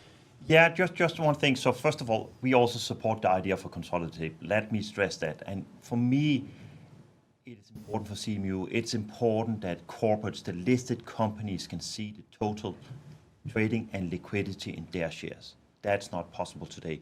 We lack the data from SI's OTC. So we support the idea, and I think there will be a way forward from a consolidated tape. My point about retail is, retail are in a great situation today. I'm happy to say that they can sit from home, they can put the order through the bank online broker, they can see the order in the order book if they trade with us or some of the other exchanges, and they can remove it, they can change it. And again, to see the data feed, they pay €1, and the transaction cost for trading has never been as low as it is today. So I think the setup for retail is, I would claim, super strong, and the retail participation is higher than ever across Europe, which is great as well. But so my point is, we like the consolidated tape, but to think that is to help support and make the world easier for retail, I think we have to look at something else than that. For me, it's more to help the corporates getting a consolidated view on total trading and liquidity in their shares. That's more important when we discuss the consolidated tape. I think it does not really make sense to say that it's really for retail investors. And by the way, a consolidated tape, however we build it, retail will not have the same speed access to the tape as the high frequency firms, the super professionals. That's also what we see in US. So again, there will always be a latency speed advantage for the most sophisticated investors. So to think that a consolidated tape will be equal for retail investors as professional, that's not the case either. And that will never be the case. They have the technology advantage that the retail does not have.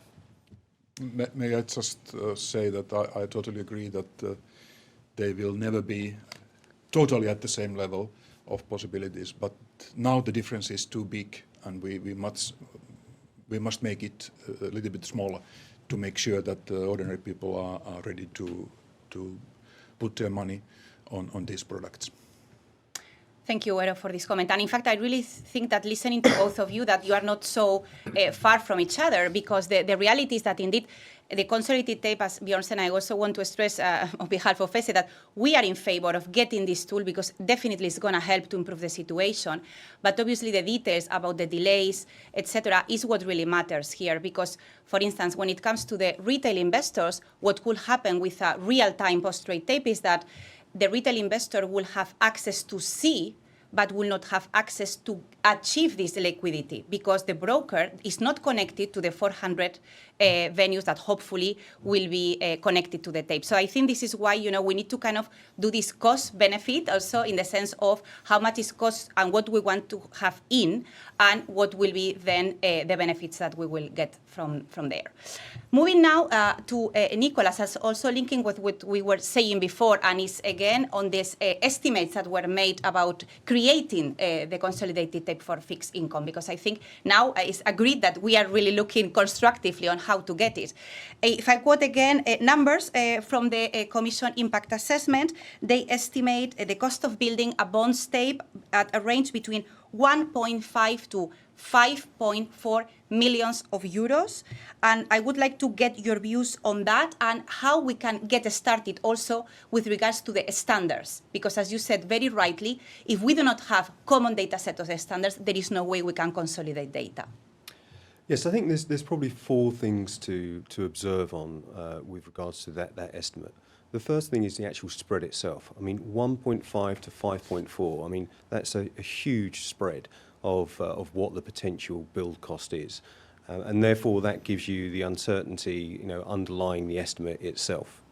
I think the second point is, how can you estimate something that you don't know what it looks like? And to Bjorn's observation, are we doing real time? Are we not doing real time? And that will greatly, affect any estimate that you would give to actually build. The fourth observation I would make is, in the actual estimate, there are quite a few assumptions. Cloud is mentioned a lot, and it kind of makes me chuckle, I must admit. It's almost as if cloud is some magical technical solution that will reduce your costs and enable you to deliver anything.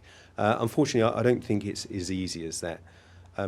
Also, I observe there's probably some inaccuracies in the estimate as well, at least the breakdown. For example, if I recall correctly, I think ESMA's fees were in at about 250,000 euros. Well, I can tell you now, we have an APA in the Netherlands, and we've transitioned from being regulated from the AFM to being regulated by ESMA, and our fees have increased 20-fold. So, for example, even a clear figure that you would think that we would have a firm grasp on, i.e. ESMA's regulatory fees, are inaccurate, at least to the best of my understanding, in the estimate. And then the fourth and final thing I would say with regards to that estimate is where the estimate came from. It would appear that the parties that were engaged were technology providers, etc., etc. And that puzzles me somewhat because, of course, there are perhaps 3, 4 very large APAs regulated by ESMA who are fixed income specialists. And as I observed earlier on, the activity that an APA conducts is near identical to a CTP.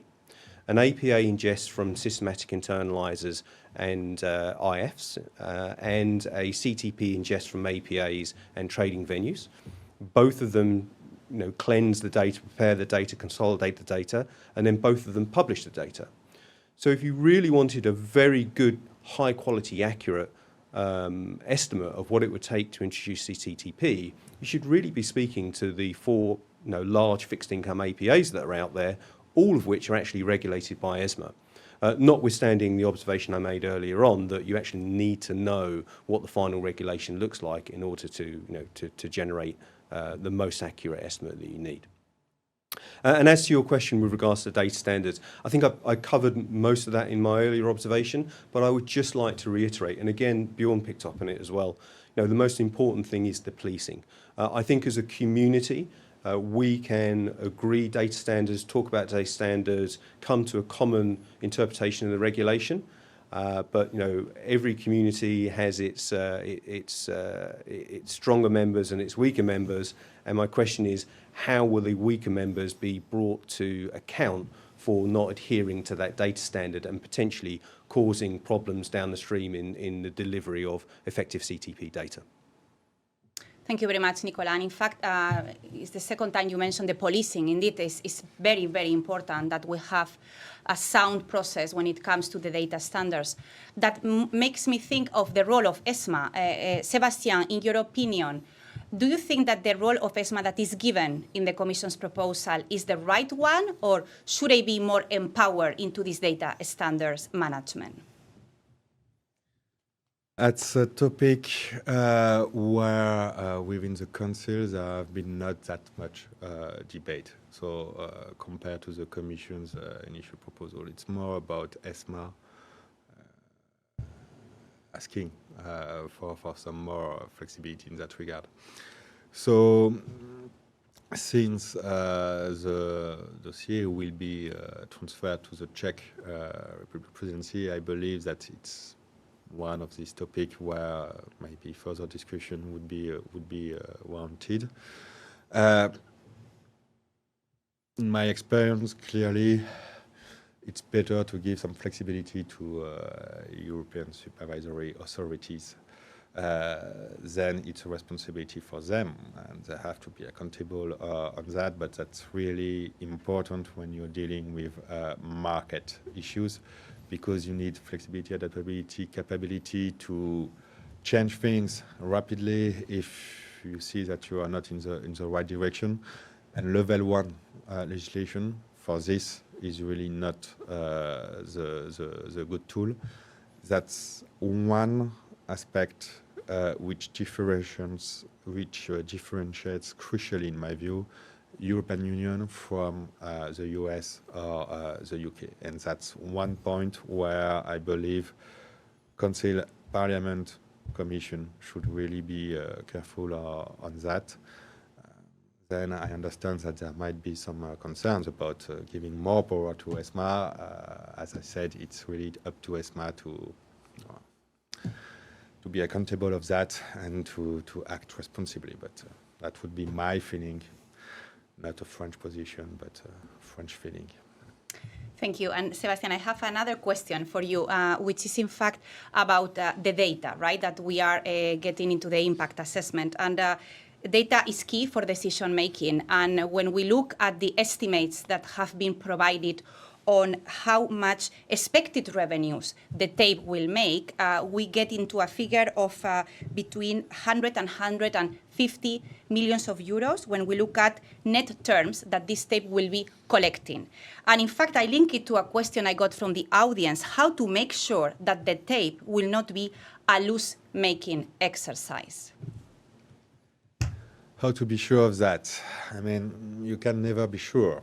Try to do it the best you can at the legislative way. Then it's, of course, better if you have kind of a consortium, for instance, ready to engage and saying, okay, I will need that, this and that, based on some trust. The discussion so far that we had with various market participants show that we are not there yet. You do not have trust. We understand the different positions of various market participants, but you do not have trust. I see market participants not trusting the figures put by the Commission. I understand the critics raised by Nicolas. I mean, for sure, that depends first and foremost of what you have to design.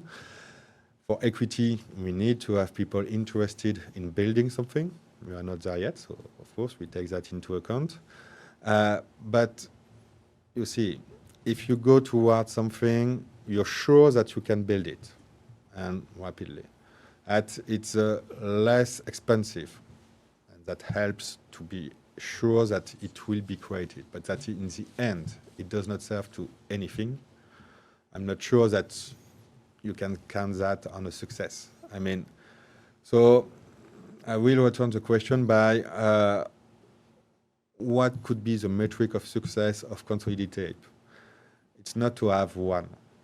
It's probably, to me, to have more transactions, more efficient market with more transactions, more transparent. And so in the end, if that's really happening, the issue of the cost and so on is secondary. But you have to bet on that. Very true. No, and I mean, we know that, in fact, this revenue allocation has been highly debated, at least in some of the member states. And if we look at a smaller member states, smaller capital markets as well, in there we see that, for instance, the exchange is really central to be the one connecting issuers and investors. And also there, the exchange, in most cases, is not as diversified in terms of business as it is the case, obviously, in more kind of developed in the sense of long track of capital markets. So, Bjorn, you run not only the Nordics in Europe, but also the Baltics. And I think there is a substantial difference in there when it comes to these local ecosystems. How do you also see the debate of the tape in this regard? Yes, so maybe let me start by saying, if you look at the bigger strategic picture for CMU, I would love us standing here to discuss how do we make sure we create better capital opportunities for companies.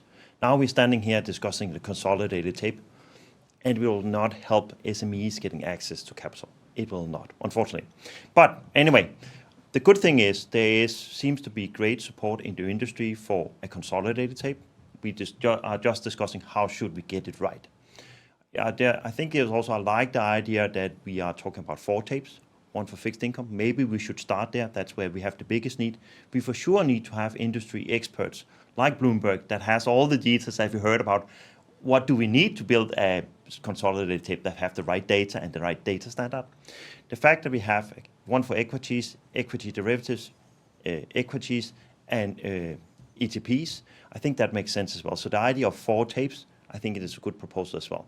So now it's more how do we get it right. I think one of the key things is also we need to make sure we get all data. So just to talk about data from exchanges or MTFs, we have that already. We need to get the data from SIs and OTC.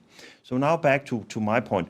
One of the key things around running an exchange, also in some of our smaller exchanges in the Baltics, it's all about securing access to capital for small companies that need access to capital to grow from the Baltics into Europe, into the world. That's what exchanges do. At the same time, we also secure that retail investors, professional investors, can invest in those companies in a fair and transparent way. That is what exchanges do.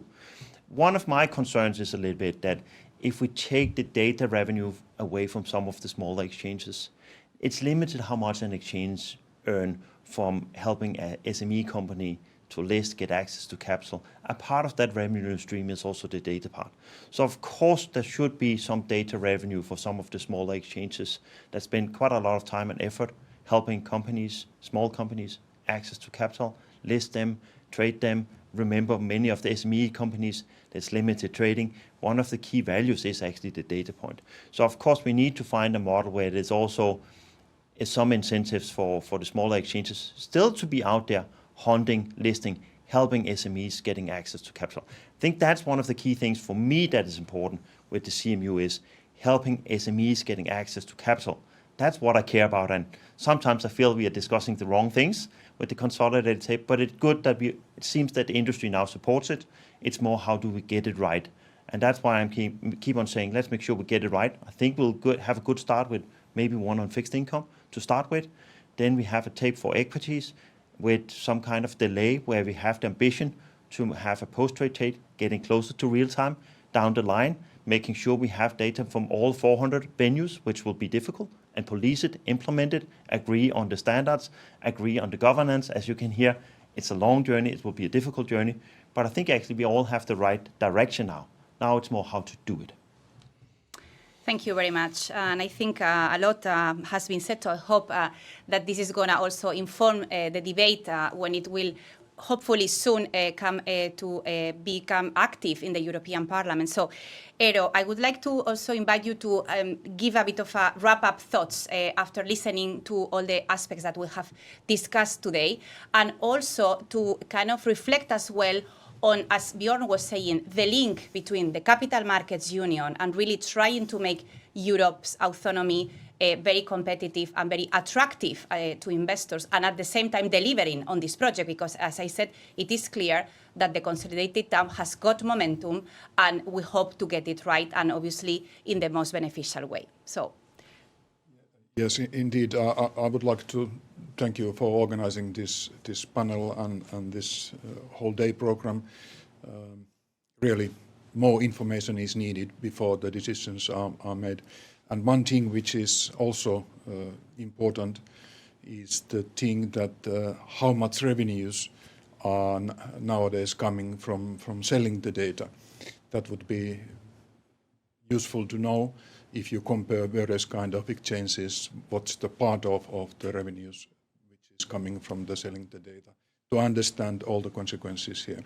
I'm really delighted that all of us are here so warmly committed to the basic ideas of the Capital Markets Union, that this is the big aim, and I suppose we can all acknowledge that we are behind the USA. There are several reasons for it, and in the near future and in the medium-term future we will know that we will still be fragmented, but perhaps now we can say that we have to consolidate more our markets.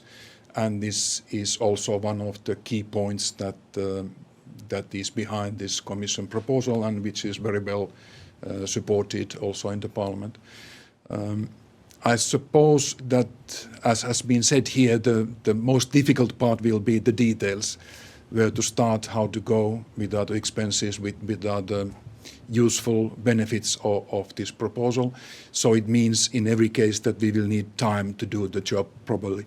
And it's an important thing that this is a transparent process, so that the stakeholders can see what is happening, they can give their opinions, and they can also give you, I would not say a red card, but perhaps a little warning card if there is something which is dangerous from your knowledge and experiences. But still, I'm positive that this next step is needed. There is support for it, and then the question is, which are the real concrete proposals, how to start this consolidated tape process. thank you very much. I think we can then conclude as well that a lot of food for thought has been provided in this discussion today. I can only wish the best of luck to the French presidency in their month left, but also lots of courage to the incoming Czech presidency, because obviously they will have to continue the work initiated already, and the same applies to the European Parliament, because as I said in the opening, we are all awaiting the draft report of Rapporteur Danuta Hübner, and hopefully this will come out soon, and then obviously it will be for the best of the shadow rapporteurs to look at all the details, because as you said, Eero, devil is in the detail. It is indeed a kind of mixed political but also very technical file that there's really hope that this gets right, because I mean, for those that we have been in the sector for a long time, I mean, the consolidated tape is a debate that we have been having for many, many years. So let's really hope that now in the next years to come, something comes out from these discussions. Thank you very much for your attention. Now I put you in the hands of Verena Ross, who will be wrapping up the day and closing the FESE Convention. Thank you. Back again, and I think it's time to slowly start to wrap up. But before we do this, we have a final speech, and actually the Czech Finance Minister with the upcoming presidency, I think will shed a bit of light on the priorities of the Czech presidency, and I think it's a pleasure to announce the speech of Mr. Stanjura, the Czech Finance Minister. We're hearing the video right now. Ladies and gentlemen, in my message today, I would like to say a few words about the upcoming Czech presidency and about the Capital Markets Union and the Markets in Financial Instruments regulation. Firstly, I want to say that the priorities of Czech presidency will be presented by the Prime Minister in mid-June. For now, I can only say that our presidency will be strongly affected by the Russian war against Ukraine, which will also have an impact on the financial markets. It is in the best interest of the Czech Republic and the European Union to have strong financial and capital markets. That is why we support the CMU plan. One of the main objectives of the CMU is to integrate capital markets across Europe and to harmonize legal rules. The original idea was to support the financing of small and medium-sized businesses. As a mid-sized country, the Czech Republic welcomed this initiative. We believe that it is necessary to support local markets, which are backbone of the economy and the European single market. The Czech Republic believes that without developing smaller capital markets in member states, it is impossible to build a competitive market within the European Union. The MiFIR review represents a significant part of the capital market legislative package introduced at the end of last year, along with the proposal of the single access point and a review of alternative and long-term investment funds. These proposals play an essential role in the strengthening of the CMU. I very much appreciate the excellent work done by French presidency and their efforts to reach a general approach in many of these files. The MiFIR review is an excellent opportunity to improve the regulatory environment, but this proposal also raises some issues that should be carefully discussed by member states.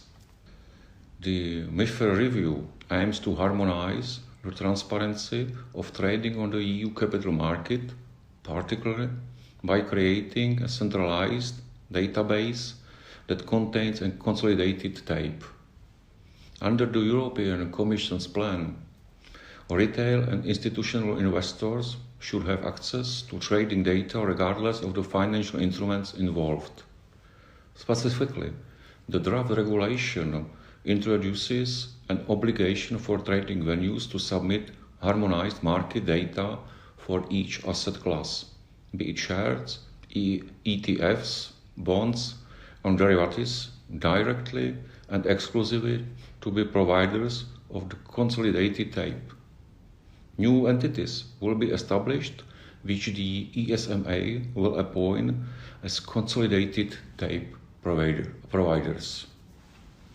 The consolidated tape is the most important part of the proposal, and it will significantly affect the financial market. This explains why the proposal is causing some controversy, especially among smaller market participants. For this reason, further discussions should address the remuneration of data providers. Member states should discuss the proposal carefully, and all stakeholders must be heard. Some have already expressed concern that the European Commission's proposal is not in line with one of core principles of the CMU, which is promote smaller capital markets. We also need to listen to those who say the proposal is influenced by the United States legislation and it cannot work as well in the EU. It is because the European securities market legislation is much more fragmented and because of the national specifics and differences. Others argue that the data cannot be provided and displayed in real time in one place because large exchange markets trade in micro to nanoseconds. Some representatives do not want the data to be provided in real time, but with some delay. This is why the pre- and post-trade consolidated tape and its effects need to be discussed in detail. We should also consider if we can find a consolidated tape provider for each asset class, particularly for shares. We also need to think about the differences between member states if we want to achieve a balanced outcome. Only when we work together can we create a stronger and more competitive CMU. We need to consider all the points of view, and I can promise you that the Czech presidency will do that. Thank you for your attention. Thank you very much, Minister Stanjura. I think what you highlighted is finding, I think, a solution that works for all of Europe, and that is certainly not an easy task. Europe is different. We discussed that, I think, throughout the day. I think Verena Ross highlighted in her speech very much the aspects of data quality, of finding the right standards, and obviously it's a challenge to supervise them in a consistent manner across the EU, and I think ensuring supervisory convergence. We had a very detailed discussion on market structure, payment for order flow, and how to, I think, finally get price formation right, that it delivers really to the end investor. And I think we heard about the consolidated tape, that yes, it can provide part of a solution in the sense of, for example, helping to verify best execution, of trying to get a bit light into the dark, but it's also a proposal that certainly will bring cost and some risks with it. So again, I think very much in the vein of what Minister Stanjura said, we need to ensure that it is a proposal that is calibrated to the EU market of 27 different countries, and that it works within a European market structure. I think overall, the 2 days for me really shed a bit of light that capital markets have a very, very important role of efficient allocation of capital. And I'm an economist, and in Economy 101, you learn that that is the role of capital markets, allocating the capital to the most efficient use, bringing growth and employment and wealth for citizens. And I think that is ultimately what probably brought down the Soviet Union. We started this convention yesterday with a speech from the Ukrainian ambassador. And I think that probably shows capital markets have to play a role with all the geopolitical challenges in front of us. It is important what we do. We need to get it right. We need to get it right really in an efficient manner that delivers for the citizens. That is what Exchanges stands for. Thank you very much to all our viewers throughout the 2 days. And thank you very much for engaging on these topics and to bring Europe forward to a better future. Thank you.